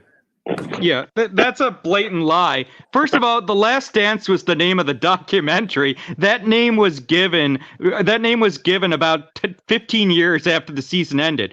But the Michael Jordan never knew that Michael Jordan has gone on record and literally said that he didn't know if Phil Jackson was coming back or not. Again, Phil Jackson told Michael Jordan he thought it was the last season because everybody knew Jerry Krause was waiting to move on from Phil and prove that he could win without Jordan or Phil Jackson. But again, Anunoby is not a playmaker. He's a zero off the dribble. He doesn't give you what Murray does. That is false. Never has Jerry Krause ever wanted to take credit. He already had the credit for it. Everybody gives this guy's a fucking clown. Everybody gives him the credit. Not only that, because he became a Hall of Famer off of his GMing ability. So stop it off the top. He built a championship team for Michael Jordan twice. Not just once, but twice. He didn't need nobody's credit. You guys think Michael Jordan's credit is all that matters. Michael Jordan is nobody. Phil Jackson and Krause and Pippen made the Bulls champions, not Michael Jordan. If Michael Jordan made them champions, then he can win without Phil. He can win without Pippen. He can win without Jerry Krause. Even the owner understood Jerry Krause was the best GM. That's nonsense. Now that's nonsense. And he never let Jerry Krause go. Hold on, Mingle. Damn. Hold on. All right. Okay. Yeah, no, you don't understand the Bulls at all. Jerry Krause had a huge fucking ego. He had a huge ego, and it doesn't matter that he's in the Hall of Fame. First of all, he didn't even get into the Hall of Fame until after he passed away. And the point is that in Chicago and in the national media, Michael Jordan got 100% of the credit. Jordan got 100% of the credit, and the only other people that were talked about were Phil and Scotty. Jerry Krause got no credit for that team, even though he deserved it. He brought in Cartwright. He traded for Pippen. Jerry Krause had a huge ego. All right, go ahead, he wanted James. credit. He wanted to move on from Phil. He didn't need credit. The reason that Michael Jordan had problems with Jerry Krause because Michael Jordan made demands for trades that Jerry Krause never made happen. Not only that, Michael Jordan used to go into the media to talk about Jerry Krause. He actually used to call him crumbs. And that it got so bad with Michael Jordan in the media about Jerry Krause, and this is in the late 80s and early 90s, that the owner had to bring Michael Jordan in and told Michael Jordan, you're messing up our team because we can't even make trades because you talk bad about your teammates. You talk bad about the GM. No one wants to make trades with us because of you. So Michael Jordan has completely destroyed the Bulls. When they talk about GMing and anything at all, Jordan is not the guy. Jerry Krause has always been the guy. He made all the right moves, and that's why the Bulls won 6 championships. All right, and let me read this right here. I put it on the screen. It's just wrong. Hold on, Brandon. Jordan didn't like Krause because Brandon, hold on one second. I'm gonna come right back to you, Brandon. It was the Oakley trade. Brandon, hold on, Brandon. I'm coming right back to you. So I said, did Phil Jackson say he was leaving the Bulls in 1998, or was he forced out by the Bulls GM? So according to all the data that we have available online, ChatGPT says Phil Jackson's departure from Chicago in 1998 was a complex situation. It says while he did announce that so this is something that's new to me. He says while he did announce that the 1997-98 season would be his last with the Bulls, it was widely believed before the season. Hold on, Brandon. Let me read it. Hold on. What's ass? Jesus. Okay, while he did so, Goat James has been telling us Phil Jackson said ahead of time that that was going to be his last season. He is right. It says while he did announce that the 97 not before the season. It says the 98. Yes, it does. No, it doesn't. Hold on, Brandon. Mute his ass. It says while he did announce that the 97-98 season would be his last with the Bulls, it was widely believed that his exit was influenced by tensions with Bulls GM Jerry Krause. Krause had reportedly been looking to rebuild the team and was known to have a strained relationship with Jackson. Therefore, it can be said that Jackson's decision to leave was at least partly due to the circumstances created by Bulls management rather than being entirely his own choice. So right. Goat James Kingdom is telling us that Phil Jackson did say that was going to be his last season. That is a fact. And it was announced. No, he said he announced before the season started, which is okay. wrong. Let's find out. Hold on. Let's just ask ChatGPT then. Did Phil Jackson announce he would? I don't regard ChatGPT as some big authority like you do either. We don't have to. You don't have to. Hey, Lamont, while you're doing that, Lamont, while you're typing it in, Lamont, while you're typing that in, let me tell you another reason why I know this. Because in 1997, that year, Phil Jackson was also going to leave the Bulls, but it was Ron Harper who went to his Montana home and begged him during that summer to come back for 97 after the 96 season. After they went 72-10, Phil Jackson was going to leave the team then. He was going to be done with the Bulls then. He stayed an extra year because of Ron Harper, and in 1998, it was the last year. That's when he said, I'm done. No, he stayed another year because Jordan was there. Here's the answer, Brandon. Here's the answer. Yes, Phil Jackson announced prior to the start of the 1997-98 NBA season. I mean, that's not correct. Hold on, Brandon. I literally. Hold on, Brandon. Let me read it. It's not right. Let me read it, though. Yes, Phil Jackson announced prior to the start of the 97-98 NBA season that it would be his last season coaching the Chicago Bulls. This declaration came amidst ongoing tensions with the Bulls front office, particularly with general manager Jerry Krause. So he did announce it before the season started, Brandon. No, he didn't. That's wrong. Brandon. Lamont. I don't regard ChatGPT as some big authority. Hold on. Okay, so hold on. I'm going to tell ChatGPT, can you provide the source for this, please? No, and also them what was the tension between him and Krause. Let's find out what that tension was. Let's figure this Right. out. No, the he doesn't understand the tension between Krause and Phil. Phil Jackson was a nobody coaching in Mexico when Krause brought him in. So Jerry Krause always felt like Phil Jackson never fully appreciated the fact that Krause brought him in and made him head coach when Phil Jackson was a nobody. Phil Jackson and Jerry Krause didn't get along because Phil Jackson thought that Jerry Krause felt like Phil Jackson never appreciated him. But the Bulls were done after 98 anyways. Pippen was having back issues. Jordan was 35. The Bulls were finished. The Bulls were finished after the 98 season. The Bulls were not going to come back for another year anyways. Brandon, when did Phil Jackson not show any appreciation to Krause for giving him his first head coaching job? When did he ever say anything about Krause, anything bad at all? No, what I'm saying is that Jerry Krause has said publicly he thought that Phil Jackson didn't appreciate that. Phil Jackson was a nobody when Jerry Krause hired him and brought him to Chicago. He was a nobody. Hold on, let him finish. Phil Jackson wasn't even. Phil Jackson, let me finish. Let me finish. Hey, stop talking. Go James, let him finish. Bro, James is not your round, man. Let me finish. Okay, you gotta let him finish because Brandon won't stop talking once you go. Go ahead, Brandon. No, he's the one who won't stop talking. What I'm saying is that it's very well known that when Jerry Krause brought Phil Jackson to the NBA, he was in Mexico. He was a nobody. So when the way Phil Jackson motivated the Bulls was he told them all that Krause wasn't paying them enough money, that their situation was shit. Phil Jackson would shit on Jerry Krause as a way to motivate the team. But again, the Bulls were done after 98. Pippen had back issues. Jordan was 35. And Phil Jackson had issues with his daughter and drug problems too. That's why the team broke up. Go ahead, James. Those are all false. First of all, he came from Puerto Rico, not Mexico. Okay, when Phil Jackson got hired if Phil Jackson got hired as the assistant coach for the Bulls, he was told to be the assistant coach. He had no head coaching aspirations. They were going to give him a head coaching job. It wasn't until Doug Collins coughed up the job that they gave it to Phil Jackson, and they realized Phil Jackson was the best. The real coach that Krause liked and loved was Tex Winters. So you get out the window. As long as they had Tex Winters, they were going to always have the type of coaching that Krause wanted. At the end of the day, Phil Jackson always said that he doesn't think a coach has any impact on a team after 5 or 6 years, and that's why he left.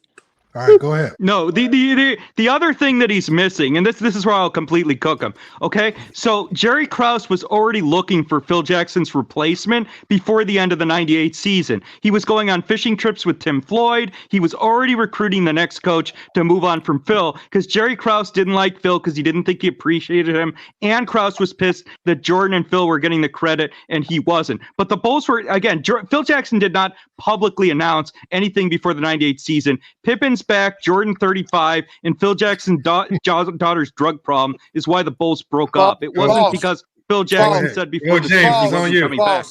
False. The only person that didn't give Jerry Krause credit for his job for the Chicago Bulls was Michael Jordan, Scottie Pippen, everybody else. No, I'm talking about the national media. And at the end of the day, nobody cares about the national media. That's what they do. So brilliant. Can I get my time back? That's what made Krause so brilliant. Because Krause was a secret GM. He didn't tell nobody nothing. He didn't tell anybody anything. He was actually one of the first GMs to shut down practices for their teams from the media to not even see what they were practicing. So at the end of the day, when Phil Jackson told him after the end of the 97 seasons, I am not returning back no matter what, that's when he decided to go on and do what a GM is supposed to do. Go look for your next coach. We only have a coach for one more season. They could not convince Phil to stay. Even Krause couldn't convince him to stay. Phil was leaving no matter what. All right, go ahead. No, that's completely wrong.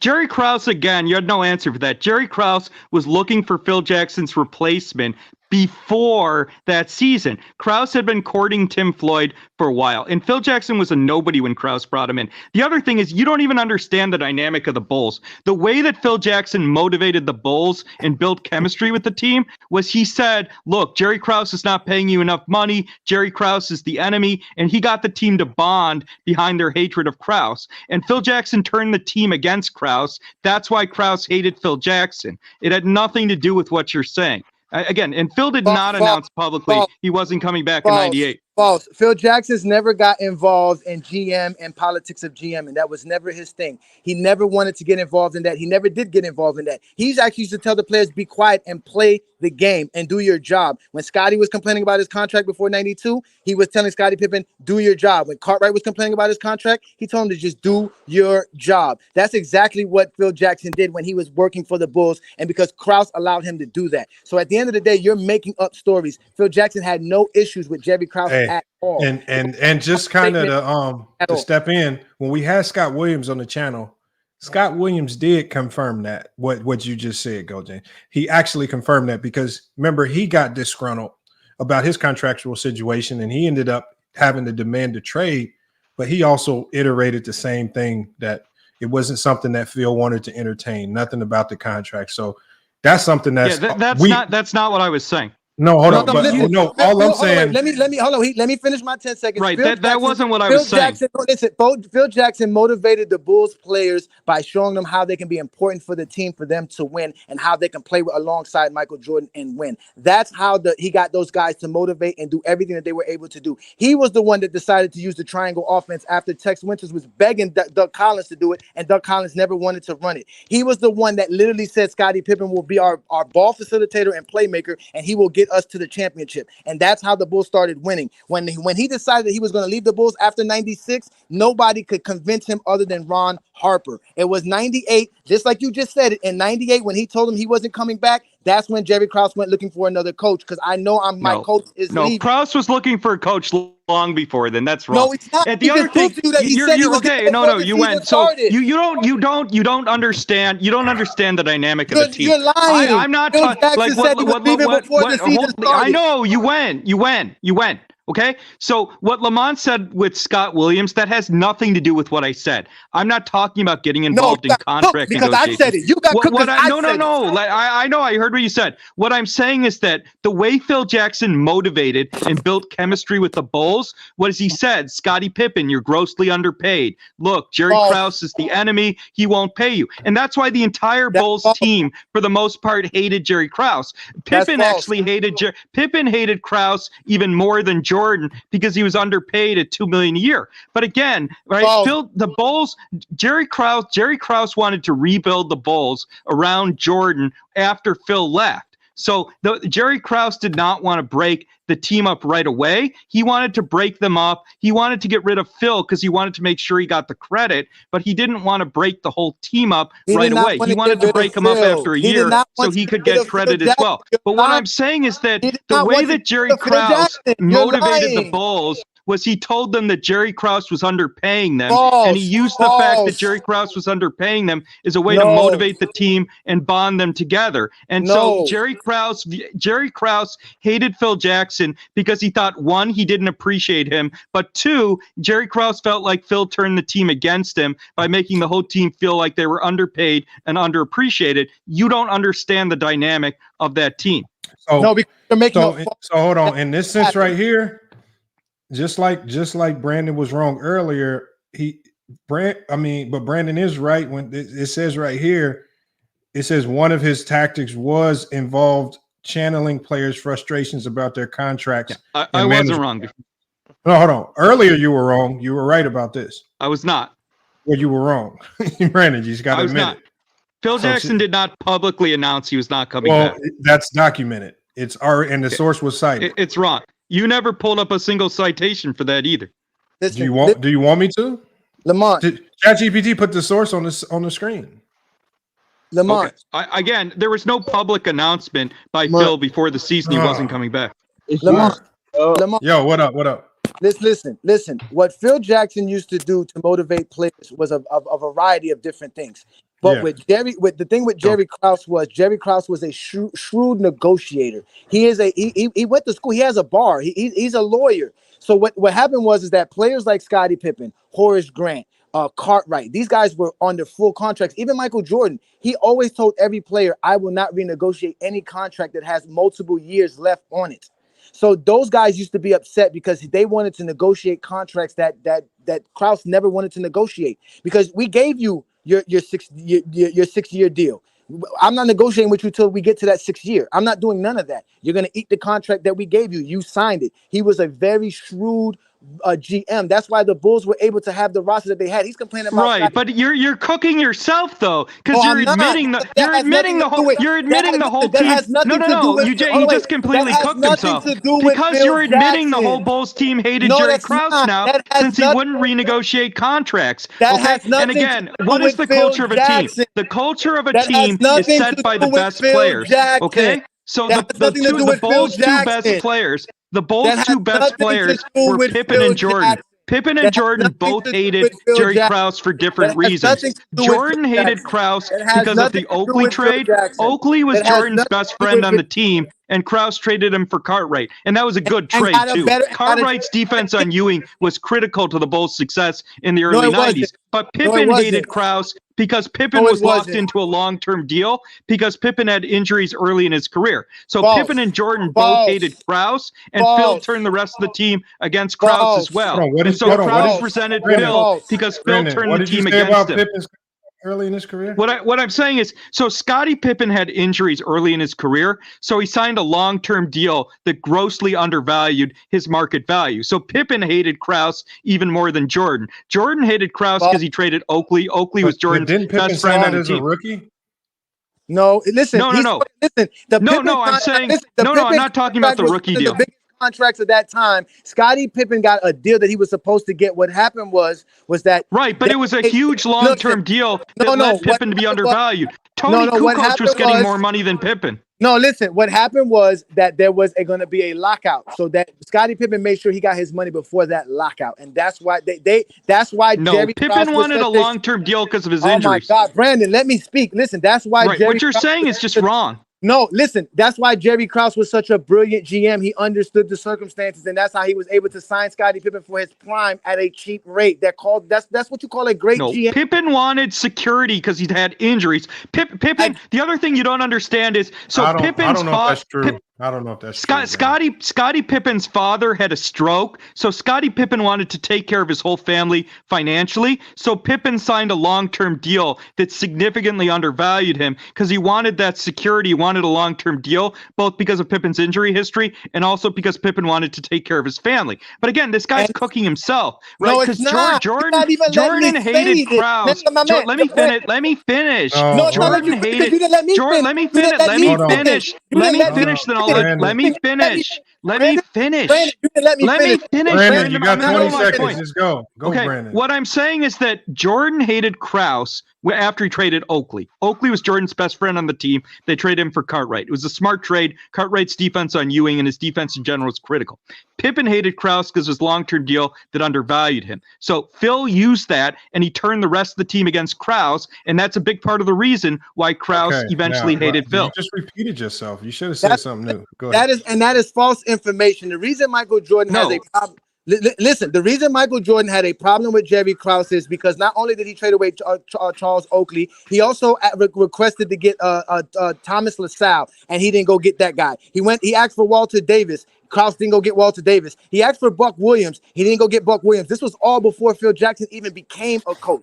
So Michael Jordan's beef with Krause had nothing to do with Phil Jackson at all. It was based off of Michael Jordan believing he can grab players and get players and make the Bulls better. And Jerry Krause told him, no, you don't. We see what Michael Jordan done as a GM. He is not a winner. He doesn't know how to select talent. So he was not going to listen to Michael Jordan.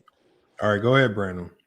No, the reason that Jordan hated Krause is Oakley was Jordan's best friend on the team, and Jordan did not like Cartwright because Jordan was a bully. He was not a great leader, and Cartwright was a vet. The Bulls were a very young team when they traded for Cartwright. Cartwright wouldn't put up with any of Jordan's shit. He wouldn't let Jordan bully him. Cartwright was a huge part of the Bulls' success in the early 90s. So Jordan hated the Cartwright trade for multiple teams, but Phil turned the whole team against Krause, and Krause didn't feel like Phil appreciated him anyways. And you already admitted that Pippen and Jordan didn't like Krause. You're just cooking yourself now.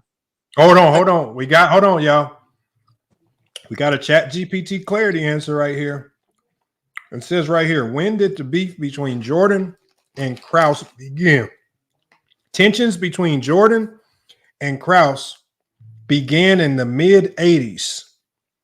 That lends to more credibility to Go James Kingdom being right. It says it intensified over the years. While it's difficult to pinpoint the exact start date, the friction between them became more evident in the late 80s and the early 90s. It says these are the reasons why. Personnel decisions. This is what Goat James Kingdom said. Krause decisions on player The trade. Oakley trade was a Hold on personnel one decision. second, man. Damn. Krause. I mean, you're not even contradicting what I said.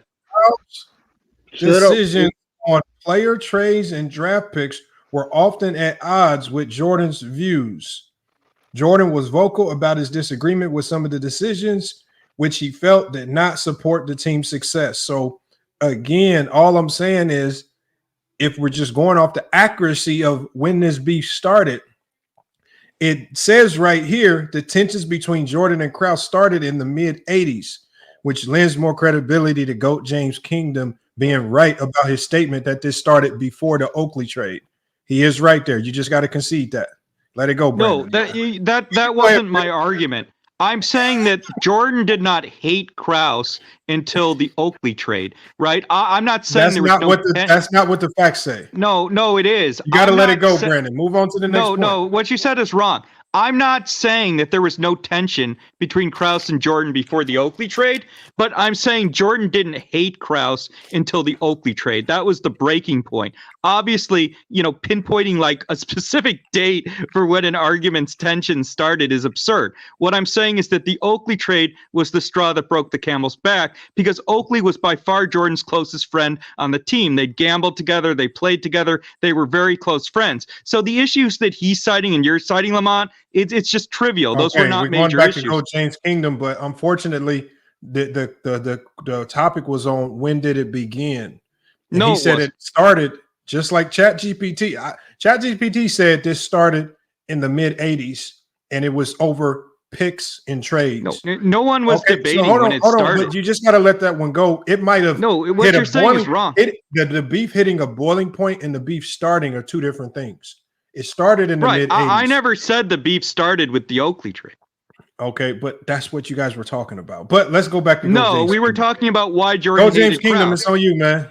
Okay, now back to the Cartwright situation in Oakley. The reason they grabbed Cartwright and traded Oakley away was because Michael Jordan was starting to become a problem in the locker room, and Doug Collins had no control over the team. As he stated before, the Bulls were a very young team. They needed a veteran presence, so they went and grabbed Cartwright. Michael Jordan did not like that. Now, when Phil Jackson became the head coach of the Bulls, he would not get involved in none of these politics when we talk about GM and players' contracts, which was one of the reasons why he had a problem with Jerry Krause, because Jerry Krause felt like he should have been defending the GMs and not defending the players in general. So at the end of the day, it wasn't because of appreciation that Phil Jackson and Krause had a problem. It was the fact that Phil Jackson never got involved in the player GM situation, no matter what. You don't understand what my argument is. You've repeated the same thing like 3 times. I'm not arguing that Phil Jackson. Let me finish. Let me finish. I let you go. I'm not saying that Phil Jackson got involved in contract negotiations. What I'm saying is that Phil was never that good of an X's and O's coach. The triangle offense was Tex Winter's system. What made Phil a special coach with the Bulls was the way he connected with Rodman and he managed personalities and the way he motivated players. And the way Phil motivated the team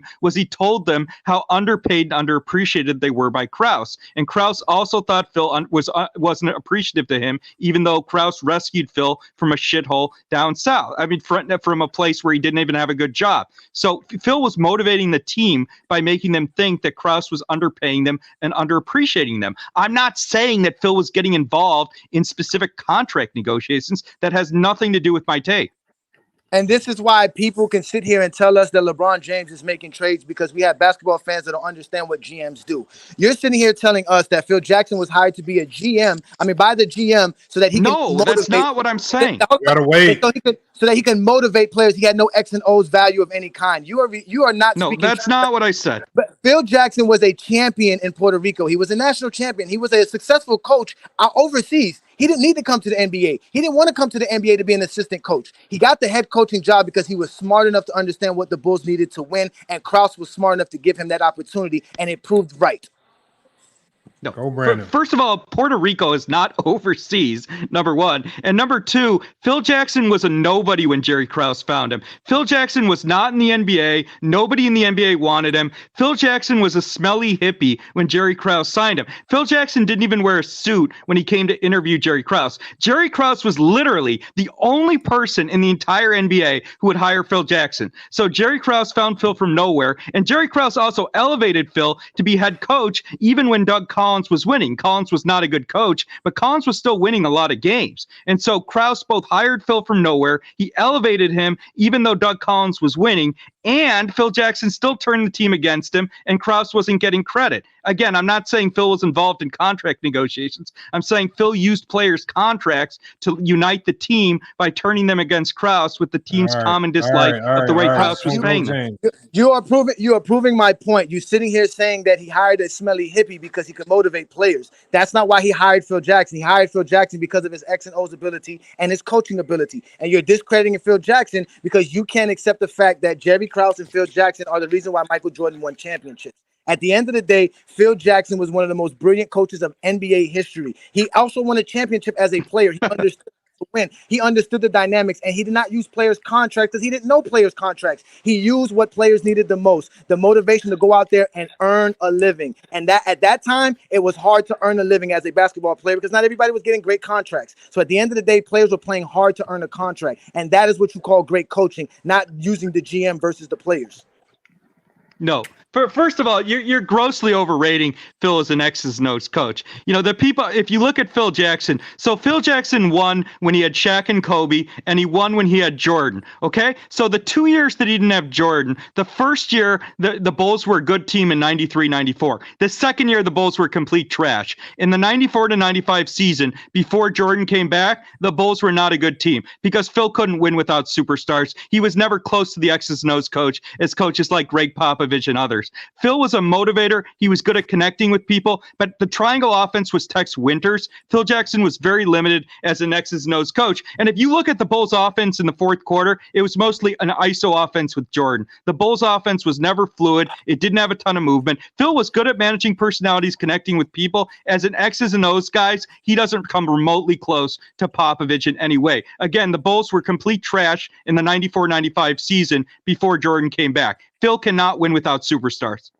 That is a false question. I mean, a false analysis of every way possible. Listen, when Michael Jordan had Doug Collins as his coach and Tex Winters was the assistant, Doug Collins didn't know enough X and O's to use the triangle offense, even though Tex Winters was telling him to use it. It took Phil Jackson's brilliance. It took his X and O's knowledge that said this offense will make Michael Jordan a better basketball player. Prior to Phil Jackson getting there, the Bulls couldn't even get out of the second round. They got to the Eastern Conference Finals once, and Jordan choked in that 89 Eastern Conference Finals. Are we really going to talk about Michael Jordan and what he was doing in 88 and 87 and 89 when the Bulls were under 500 for majority of Michael Jordan's career before Phil Jackson got there? Michael Jordan was a ball hog, and that's why Doug Collins got fired. He was not developing the players like Scottie Pippen, Brad Sellers, Stacey King, the guys that were being drafted by Krause, and that's why he had to move on and bring in Phil Jackson because Phil Jackson was the true X and O's guys that knew exactly what strategy to do on both offense and defense to make it a winning team. And he did that not only with the Bulls first three-peat, he did it with the second three-peat, he did it with the Lakers first three-peat, and then he almost won another three-peat with Kobe and another team. So that's 4 different teams Phil Jackson was able to win a championship with. Right. So again, you had no response for my point that Phil Jackson can't win without superstars, okay? Because again, and you also had no response to my argument that in the 94-95 season, the Bulls had imploded. They were complete garbage that year before Jordan came back. And again, you don't understand the triangle offense. If you look at what the Bulls offense was with Jordan, in the fourth quarter of games, the Bulls were an ISO offense. They were not an offense with fluid ball movement. Again, Phil could not win without superstars. He won with Shaq and Kobe. He won with Gasol and Kobe, and he won with Jordan and Pippen. Phil Jackson never beat teams that were more talented than his. Okay, he never did. He had a chance in the 93-94 season. He didn't win. The Bulls lost in the second round. Phil was a motivator. He connected well with people, but he was never a great X's and O's guy. That's not his skill set. Hold on. Let me add one question for you, Brandon. Is what coach can win without stars? What coach can win championships without stars? Popovich. Well, he had Duncan, he had Ginobili, he had Tony Parker. Right. This So nigga just when said the Spurs, Popovich well, when he okay. had Tim So Duncan, when the the top 5 Spurs, player when all the time. Popovich is right. one of the worst So teams in the league without stars right now. Yeah, I'm out, man. no, This nigga Brandon just be chatting that's the whole okay. time, So okay. dominating the So entire show. Hey, when Lamont, Popovich when the debate start tomorrow? won his last title, he didn't have a single player who averaged over 18 points a game. Tim Duncan on offense was a role player. Ginobili was old. Parker was old. Hold on. Popovich Duncan was the was able to superstar. win a title without a superstar David on that Robinson. team. And again, I'm not just talking about winning titles. I'm talking about winning in general. There are plenty of coaches who have been able to win without the best players in the entire NBA. Phil never beat teams that were more talented than his. And just to be fair, I think one of the things to be fair about Phil Jackson is that we saw coaches with those players not be able to succeed. Like, so for example, before when Phil they weren't got ready. Before Phil got there, we saw Doug Collins. I mean, obviously, it looked like they were turning the quarter trying to get better, but they weren't that feared Bulls that we knew of. And then when you talk about Shaq and Kobe, there was a coach there before Phil got there that couldn't get it done. And then obviously, but Kobe was young; he wasn't the same player. And you're right, but obviously, when Phil gets a hold of these teams, it looks like they go to another level that they couldn't have got to under another coach. And then we actually saw that twice with Kobe, because Phil Jackson went away after the Shaq and Kobe years. He had to come back under the Gasol. But when he came and Kobe back, they years. added Gasol. And no, but what I'm saying is, but Gasol is not no Gasol. Nobody really looked at Gasol like he was a otherworldly superstar. I mean, he was a good player, but he wasn't a Kevin Garnett level player, or he wasn't up there. He was a really good player, and it still took a lot of great coaching and a lot of good work to win those championships. Those 2 championships were definitely a lot harder than the first 3 with Shaq, because he had far less room for error with Gasol. Far less room. Yeah, but no, I'm not. Again, I'm saying that Phil's good at managing personalities. I'm not saying that Phil Jackson's not a good coach. I'm saying he's not a great X's and O's but coach. James did make a good point by the same when he said, you got to admit, he made a good point when he said Tex Winters was the assistant under Doug Collins, and the triangle was never implemented. But under Phil Jackson's tutelage, he was able to fall in line with the triangle, and not only fall in line with the triangle, he got the players to buy into the triangle, which I've even said the hardest thing about the triangle offense is actually getting the players to buy into it. And that's why you can't run it today, because the players, you just going to be hard to find a group of 10 guys that are going to buy into it. And that's where you got to give Phil Jackson. I think. Michael. Okay, wait. No, so let me respond to that. It's my turn. Brandon, it's my turn. No, it's my. I want to respond to what Lamont said. No, hold on. Let me let go James go, and then I'm coming right back to you. Listen. Okay, back to your whole thing about Phil Jackson needing stars to win. At the end of the day, Michael Jordan needed Phil Jackson to win, to the point to where he quit the game of basketball if Phil Jackson wasn't his coach. So at the end of the day, Michael Jordan never won anything without Phil Jackson at all. He couldn't do nothing. He choked in 1989. Where he was literally saying, I'm not even going to shoot the ball, and lost the series for his team.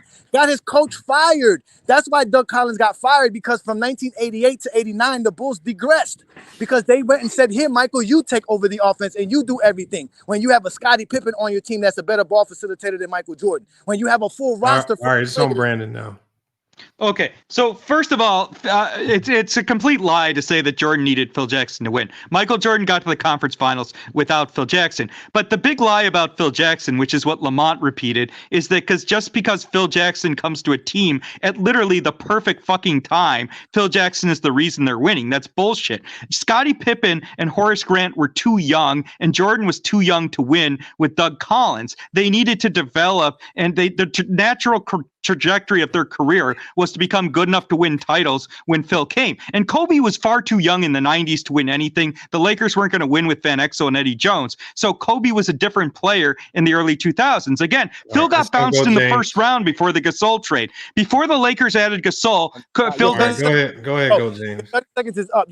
All you're doing is proving our point on how Phil Jackson is a brilliant man. You said Michael Jordan was winning by what? Making the Eastern Conference Finals? How is that winning? The man literally didn't win anything anything without Phil Jackson. In fact, when you put up the 95 season, the Bulls lost an all-defensive player in Horace Grant from 94 to 95. And they won 34 games before Jordan showed up, which is only 4 games less than the 8th seed that made the playoffs. So the Bulls were still making the playoffs in 95. Michael Jordan has not won anything without Phil Jackson. He never won anything without Scottie Pippen. And the reason is that because Phil Jackson... It's my time now. Okay, so that's a bad point because Jordan, and first of all, getting to the conference finals is winning. The idea that being one of the 4 best teams in the NBA is not winning is a complete clown take. But again, you're cooking yourself because if you look at Jordan's career, if you look at what Michael Jordan did, so when Phil was coming, when Phil did not have superstars in the 94-95 season, the Bulls were trash. When Phil didn't have superstars with the Lakers, they got bounced in the first round. Phil's never won anything when he didn't have superstars, and he had Phil had 3 years to win without a superstar. He failed all 3 years. All right, go. Okay, you said that Michael Jordan won by making the Eastern Conference Finals. Well, guess what? Phil Jackson made a finals, right? He made 6 finals without Michael Jordan. What are you talking about? The man literally has been winning without Michael Jordan. He's always going to win because he's the best coach. He has X's and O's. He knows how to use his players. He knows how to manage his players. So he is way more important to the Chicago Bulls than Michael Jordan. Michael Jordan, again, quit the game of basketball because that wasn't his coach. If Michael Jordan made Phil Jackson, why couldn't he make Tim Floyd? Michael Jordan never played for Tim Floyd, so that doesn't make any sense. But the other thing is, so here's why Popovich is clearly a better coach than Phil Jackson. You're overrating Phil Jackson too. The other thing is Phil Jackson never developed any players. He never developed anybody. Pippen was great before Pippen was already a star before Phil got there. Jordan was already a superstar before Phil got there too. Look at Greg Popovich. Greg Popovich developed Tony Parker. He developed Ginobili. And look, Greg Popovich developed Kawhi. Kawhi, Ginobili, Parker. None of these players were anything until they got to San Antonio, and Popovich developed them and put them in a system. Phil Jackson came to teams that already had stars and superstars, and the natural trajectory of those players' careers were to win. The other thing is the refs helped the Lakers a lot in the 2000s too. Go, James, you got. I'm gonna let you get the last say so on this. Go, James. Go ahead and cook. Look how he contradicted himself. Before, Scottie Pippen and them were just too young for the Bulls to win any. Supposedly already stars before Phil got there, which is a lie because Phil got there in 90, and Scottie Pippen became an all-star when Phil got there. And Phil Jackson literally put him at the start and gave him the offense in 91, and that's how the Bulls were able to win the championship because it was actually Pippen's running the triangle offense that made it work, nothing else. Yeah, they were stars, but they weren't ready to win yet. So at the end of the day, what you have they needed to get older. No, what you have is at the end of the day is Phil Jackson being the brilliant man that he is. Yeah, they needed experience to win. He had no problem with Jerry Krause at all. He just didn't want to coach the Bulls anymore, and he moved on. That's it. Okay, so Phil had 3 years. He coached without a superstar. Without 2 superstars, he won nothing. All right, it's over with, Brandon. It's over with, man. You gotta let it ride. Gotta let it ride. I don't know, Brandon. Hey, who won? You know, if I mean, obviously, I'm real big on being factually correct about things, man. I just think that, you know, I mean, look, I'm not gonna say Brandon had horrible points, but I think he was standing on some points that were just wrong points, just were factually wrong. I mean, I went to ChatGPT. What was factually wrong? Okay, I'm trying to explain. I went to ChatGPT and I pulled up a number of things where, look, I didn't know the answer and I didn't pretend to know the answer. So I just used and the reason why I use ChatGPT, because it can get to the encyclopedia and some of the databases much faster than us just trying to Google and search through different sources. And so when I went through ChatGPT on a number of things, like about the beef with Jordan and things like that, or even, I forgot about the first topic we reached out, but the first 2 things we reached out about, I mean, the facts just proved GOAT James Kingdom to be right. I didn't know that Phil Jackson had announced that he was going to not come back and coach the 97, 98 years. See, I didn't know. I thought all this time I had always all this time I had thought that it was just Jerry Krause just ousted him. I didn't know Phil Jackson just had announced it. And so that was new to me. And so I'm glad I actually pulled that up because I didn't know that. And that kind of changes some things then. And that makes you think about some things a little bit differently now that I know that. Again, I just, sometimes when you see that you're wrong about something, just like when I pulled up the fact and I saw that you were right, Brandon. I'll pull up Wikipedia that proves. Hold on, Brandon. I'm not doing it to shit on you. I'm just giving you my thought. I'm just telling you, Wikipedia will tell you that Jerry Krause announced Phil Jackson wasn't coming back. It wasn't Phil Jackson who announced it. No, but when it cited its sources, I'll put the link in the chat. I know, Brandon. I'm saying you can go to ChatGPT and you get the sources. It cited it from 4 different sources. And so again, Wikipedia has sources too. You didn't pull any of the sources up. Hold on. I'm just ChatGPT has, for the most part, source. You can put anything on Wikipedia. Yeah. Oh, ChatGPT. Right, you can put anything on ChatGPT. Hold on. What I'm saying, no, you cannot put in, because ChatGPT is not ran by a person. It's an AI. All it does is it goes and searches for the information, and then it compares that information across multiple databases to ensure that there's consistency. Right, but ChatGPT is citing places that I know, but what I'm saying, ChatGPT citing. Hold on one second, Brandon. I'm just trying to finish so we can get up out of here. I'm just talking about the conversation, because I let y'all speak all this time, and I try my best not to jump in. My thoughts is, again, I'm just really big on the factual accuracy. The one thing that we know is that ChatGPT has been very accurate to this point. We really haven't. And so for you to, when we type something in ChatGPT, I think it's just disingenuous when you just all of a sudden. But I lived in the Chicago. Okay, I got it. All right. You just don't know how to stop. All right. Just before we can get out of here, Lamont, just to let you guys know where I get the majority of my information from is from the actual Jordan Rules book by Sam Smith, who was a Chicago Bulls beat writer at the time and was with the Bulls and riding with the Bulls throughout the late 80s and the 90s. So he knows what he's talking about. And when he stated that Phil Jackson already stated he was leaving the Bulls prior to the 98 season starting, that is facts. He told the Bulls that. He told Jerry Krause that. Jerry Krause doesn't have to tell us why he's not going to bring Phil Jackson back. He's just not coming back. That's it. That's all. Look, I remember when I first heard you say that, I was like, man, I've never heard that. So that was actually new to me when I typed it in, and it saw you were right. And then even with the beef with Jordan, I mean, for some reason, I don't even know why I thought that beef might have started in the 90s. You were once right again. I didn't know there was a beef that was lingering prior to the 90s because of other prior moves. And ChatGPT pulled it up and said the beef started in the mid 80s. That's before the Phil Jackson years.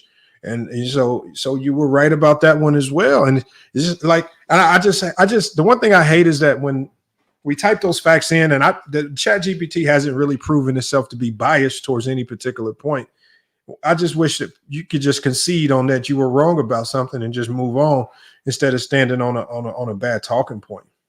And I think that's what he did just far too long. He would say we're lying, and I'm like, look, ChatGPT is only giving us information.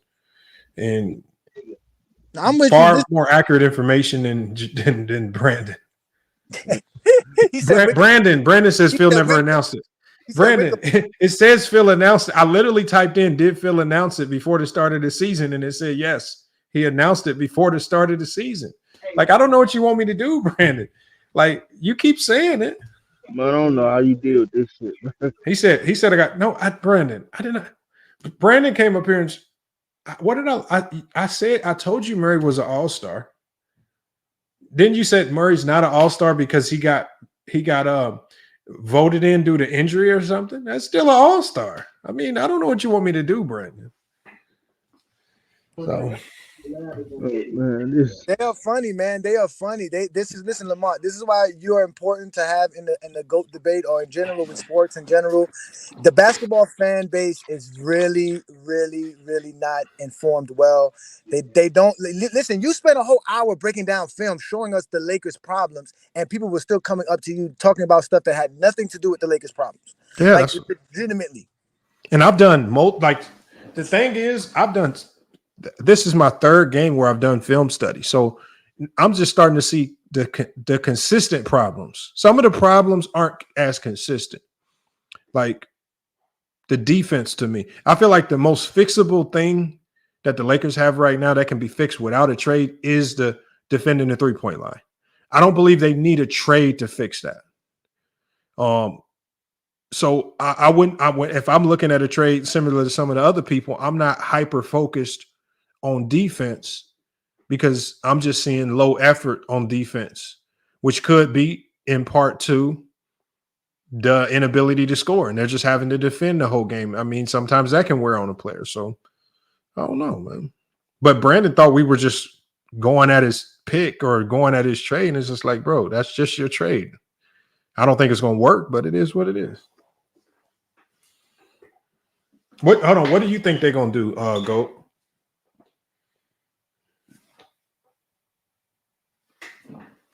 Hold on. You with me, Go James? Oh, he dropped out. He dropped out. Gone. All right, man. Hey, Dante Williams, I appreciate you pulling up, man. Appreciate you pulling up, man. Make sure I'm gonna put my email in the private chat for you, man, so I can send you that. I know you hit me up, so here, let me put my email in the private chat. Send me an email so I can have your email. All right. Hold on, sports. All right, here you go. You get my email? I put it in the private chat.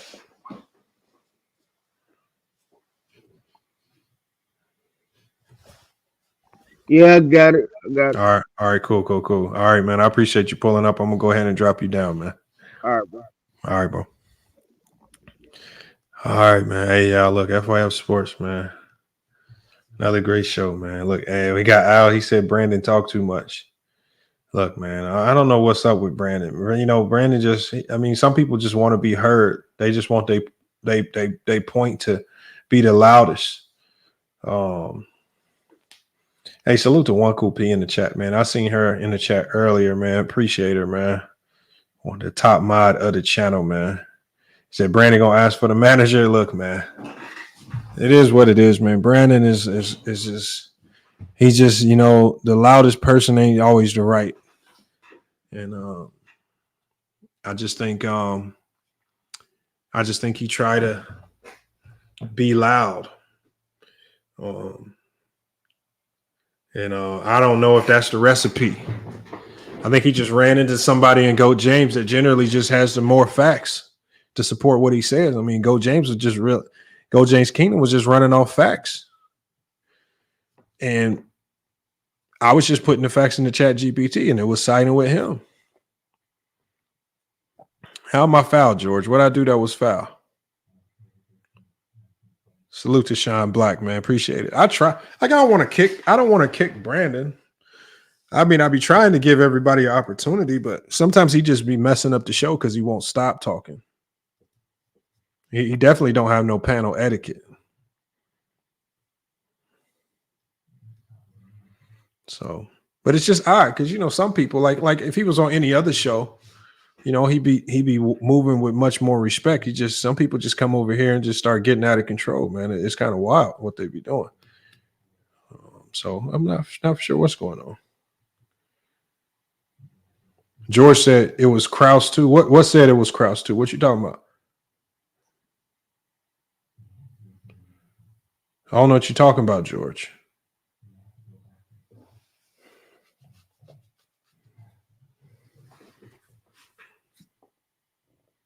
I just don't know what you're talking about when you say it was Krause too. What was Krause?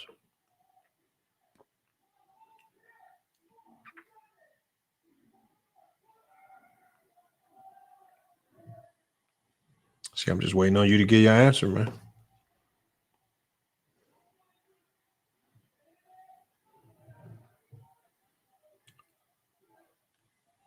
Oh, facts go, James, man. Yeah, we gotta do a show, man. We just gotta keep doing these shows, man. We gotta keep doing these shows, man. We gotta get you to pull up more. I be wanting to catch your lives. It's just like, I don't know what it be. Every time I look on in YouTube, it'd be like live ended or your show just ended. I somehow just be missing them. Hey, man. Like I tried to be patient with Brandon because Brandon will run all over the place lying, saying that I kicked him off and I didn't let him talk. So that's why I put the clock up, man. I say, look, man, that way you can't say I'm not letting you talk. But I can't just let him dominate anybody else. He said Krause was the one who announced that Phil wasn't coming back. That's not what the sources said, Brandon. They said that Phil Jackson announced it at the start of the 97-98 season. It specifically said Phil Jackson announced it. I can't see a link if you put a link in there. You're not a mod. So I can't see the link.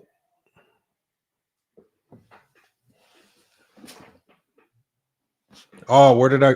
I forgot where I got it. Was it it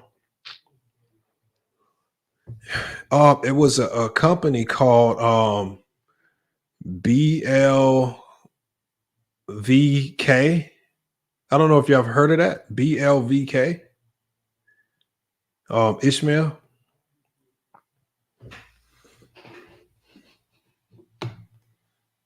Yeah, it's a company called BLVK. I think they sell them for like 80, 90 each or something like that. Might be a little bit more. I can't remember. I got like 4 of them in different colors. I literally lived in Chicago during that time.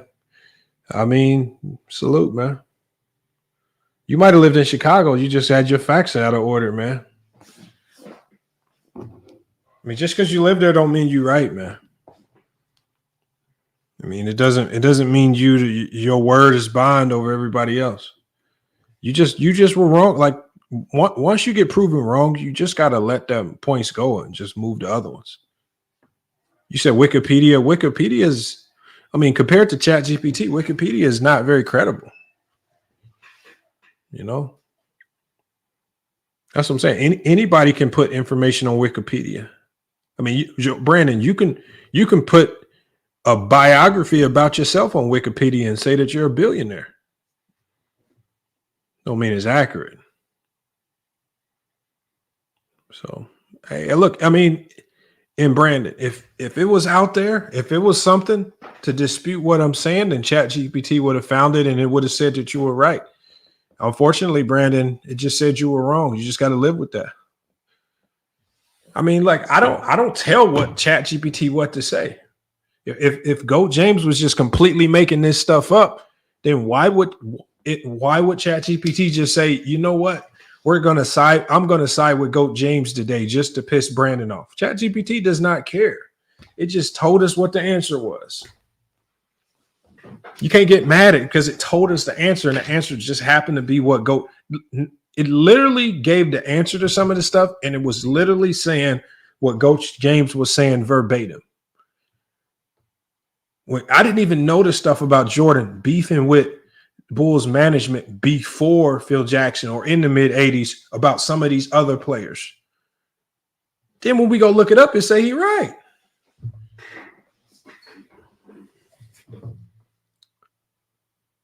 I don't know how old Brandon is. Look, man. Look, Brandon, if I exaggerated DeJounte Murray's draft picks, I'm sorry. The point that I was trying to get across, Brandon, because you're so caught up on it. The point is that they gave up a lot to get him. And they're going to want to recoup something to the degree of what they gave away.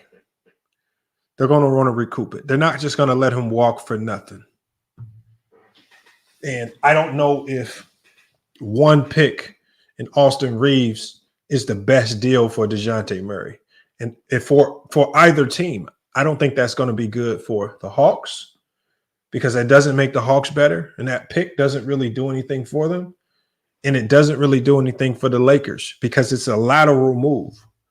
You're upgrading a position that's not a priority problem. Austin Reeves is a plus for this team. To swap Austin Reeves for DeJounte Murray, all you're doing is you're making one of your plus players slightly better. And I don't consider DeJounte Murray that much better than Austin Reeves. I just don't. I just, if I'm the Lakers right now, I'm not going to be invested in any move that could be perceived as lateral. I'm going to go start aiming directly at some of the primary holes in this roster.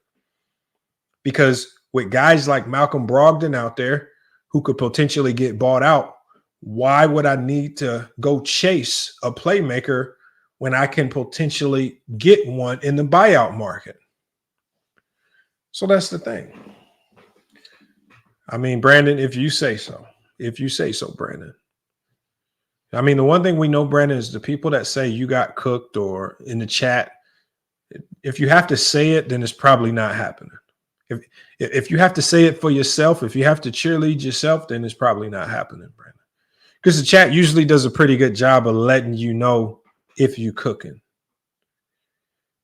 And so just unfortunately, I just don't think getting DeJounte Murray should be a priority for the Lakers based on the film that I've watched. They have far other significant issues. Hopefully they can get them addressed. We'll have to see. But look, you guys, FYF Sports, man, another great podcast episode. Salute to GOAT, James Kingdom. I should have put his channel link in the chat. I'll do it on the next show. But make sure y'all go check him out. Y'all see him in the chat, man. Click on his profile, follow, give him a sub up. GOAT, James Kingdom. They be having some super intense debates. Man, I'm hoping for him to bring him and his crew over here, man, so we can get them cooking up and debating on some of these Jordan topics that they be having, man. He said, next time, read the whole thing, not the part that helped you and your friend. But George, I still have it here, George. If there's something you want me to read, I could just read it for you now before I go, because you're saying that I didn't read something all the way. So again, I don't know what I didn't read. So let's put it on the screen for George. Because I asked you earlier, what did I not read? So George, I want you to tell me, what did I not read?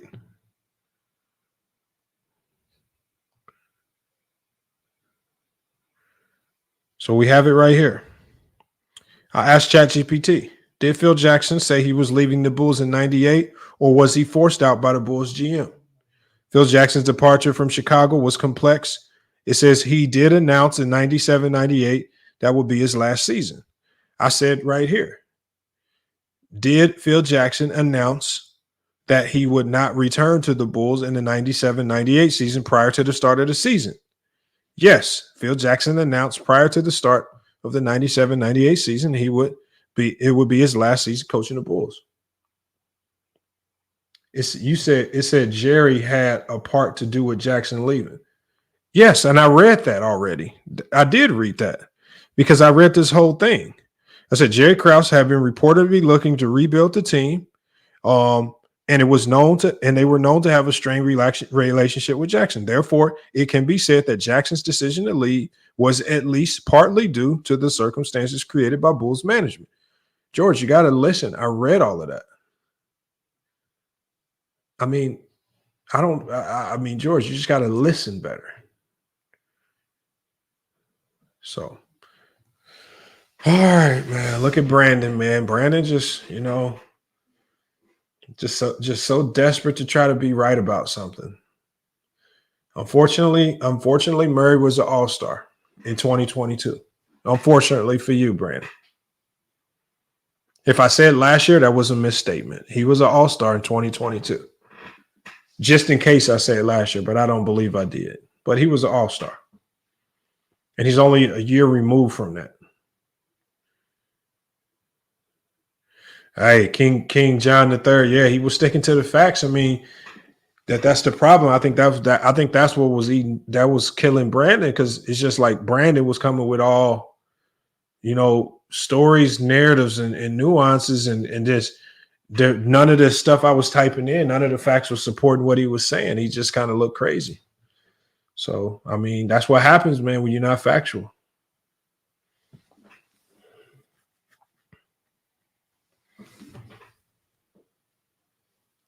You said I talked about why Jordan hated Krause.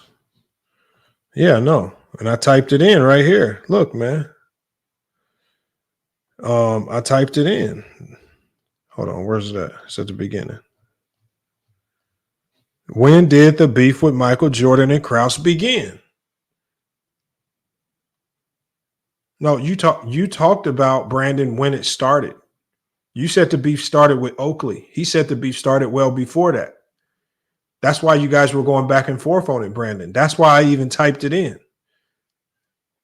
It says the tension between Jordan and the legendary And the legendary basketball player Jerry Krause, the former general manager of the Bulls, began in the mid-'80s, just like GOAT James said.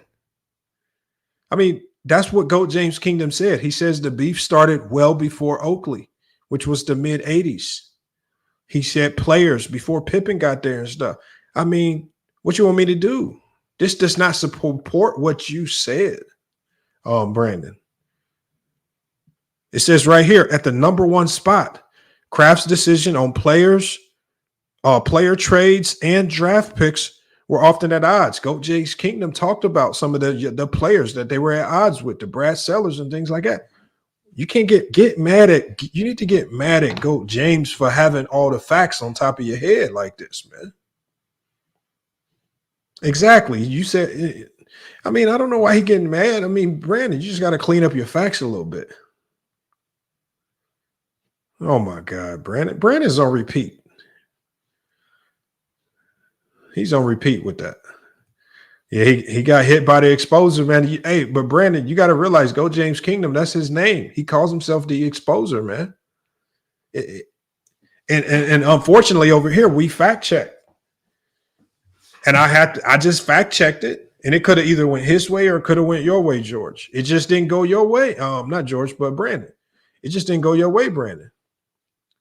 You said, I said the reason why Jordan hated Krause was the Oakley trades. Oh, okay. But that's the implication. You were making it seem as if they had no contention or no beef prior to then. And then you switched up your statement and you said, oh, the beef came to a boiling point with the Oakley trade. But the problem is, even when you type that in, that didn't even support your answer.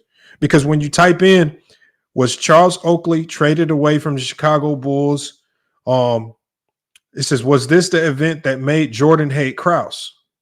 Even when you type that in, it clearly says Jordan's reaction to the trade was negative indeed. He was unhappy about losing Oakley, not just because of their friendship, but also because of Oakley's role as an enforcer on the court who provided physicality and defense. It says this trade is often cited as one of the early instances of friction between Jordan and Krause. However, it's important to note that Jordan's displeasure with Krause was a result of a cumulative series of events and decisions, not just the Oakley trade. Over time, various personnel decisions, public comments, and the handling of other teammate matters contributed to the growing tension. So even according to ChatGPT, the Oakley trade wasn't the significant moment that made him hate Krause. It was just one of a series of many events that, again, only lends credibility to what GOAT James Kingdom was saying, Brandon. That's the problem. You just got to let it fly, man. Look, he just don't know how to let it go. You got to let it go. It's hilarious that you find ChatGPT such an authority. Any authority that can compile information and cite sources much faster than I can is an authority. This is just like going to a database of peer-reviewed articles.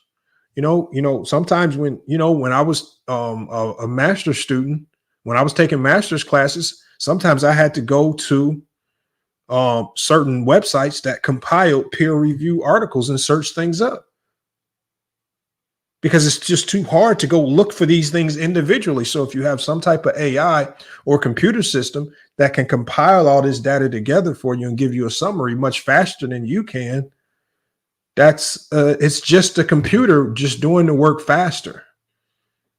You saying you don't believe it doesn't make it not credible,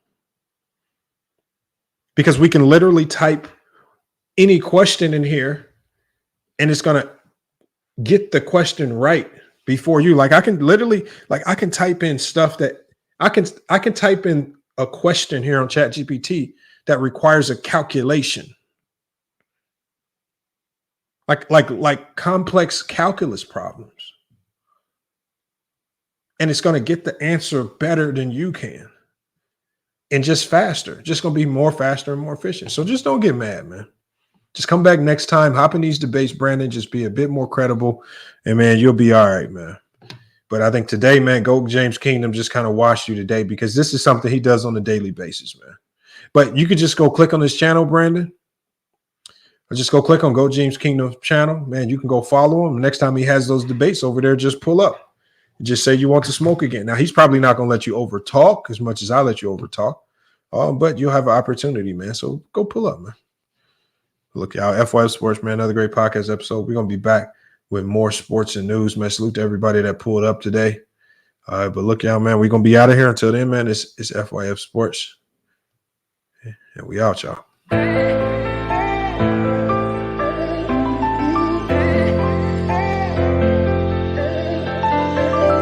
Yeah, we done came from the bottom, mad that we up, but I don't hear him talking. Started with knowledge inside of my noggin. We took a dream and then we started blogging. Put my city on the map now. I'ma say how it is and I don't back down. On the road to 100K, we finna act out. We gon' show them that we not just in the background. We the main event, we the main show. We the one that people always gonna pay for. FYF, we the best, no debate though. Number one sports channel, every angle. I'ma show them all how we ride. Best sports talk showing out like them guys who playing it safe while they feather the lines. We pushing the narrative all of the time. Like who to go in the game is not MJ. Kobe Bryant top 10, not what we say. I keep my life, you one is very overrated. Keep it real if it ain't fact, we don't say it. Now it's stable, we won't be ignored. Missing the lake, I'm missing the draws again, a hell of pain. I got a lot to deal with and my mind is kinda slipping away. What's on the line? I made up my mind, some shit I'll just take to the grave. Whatever it is, whatever it was, it's never gonna be the same. How do I explain what's been going on with me? You say that I changed, but you didn't know the old me. I think that I saved you, tell me who gon' save me. I'm way too fucked up in this club, I'm ashamed, baby. You say that I changed, but you ain't really know me. When I'm around my dogs, girl, they just can't control me. Trying to spend my time right, using every second of it. Trying to spend my time right, using every second of it. Before it's too late, girl, before it's too late. Can I speak my mind right, girl, before it's too late. I've been moving backwards, rolling up the backwards. Out of being dash. Do you have my back, girl, before it's too late? Can I say my piece, girl? Girl, know what you mean to me. You just keep it real with me. I've been moving backwards, rolling up the backwards. Every time I'm backstep, missing the lake, I'm missing the draws again, a hell of pain. I got a lot to deal with and my mind is kinda slipping away. What's on the line? I made up my mind, some shit I'll just take to the grave. Whatever it is, whatever it was, it's never gonna be the same. Floating again and I'm running the map. They say the best defense is just to attack. Hopping through too much, it's hard to attach. All this bone on is being hard to relax. Gotta get up, gotta get it again. They ain't get the message.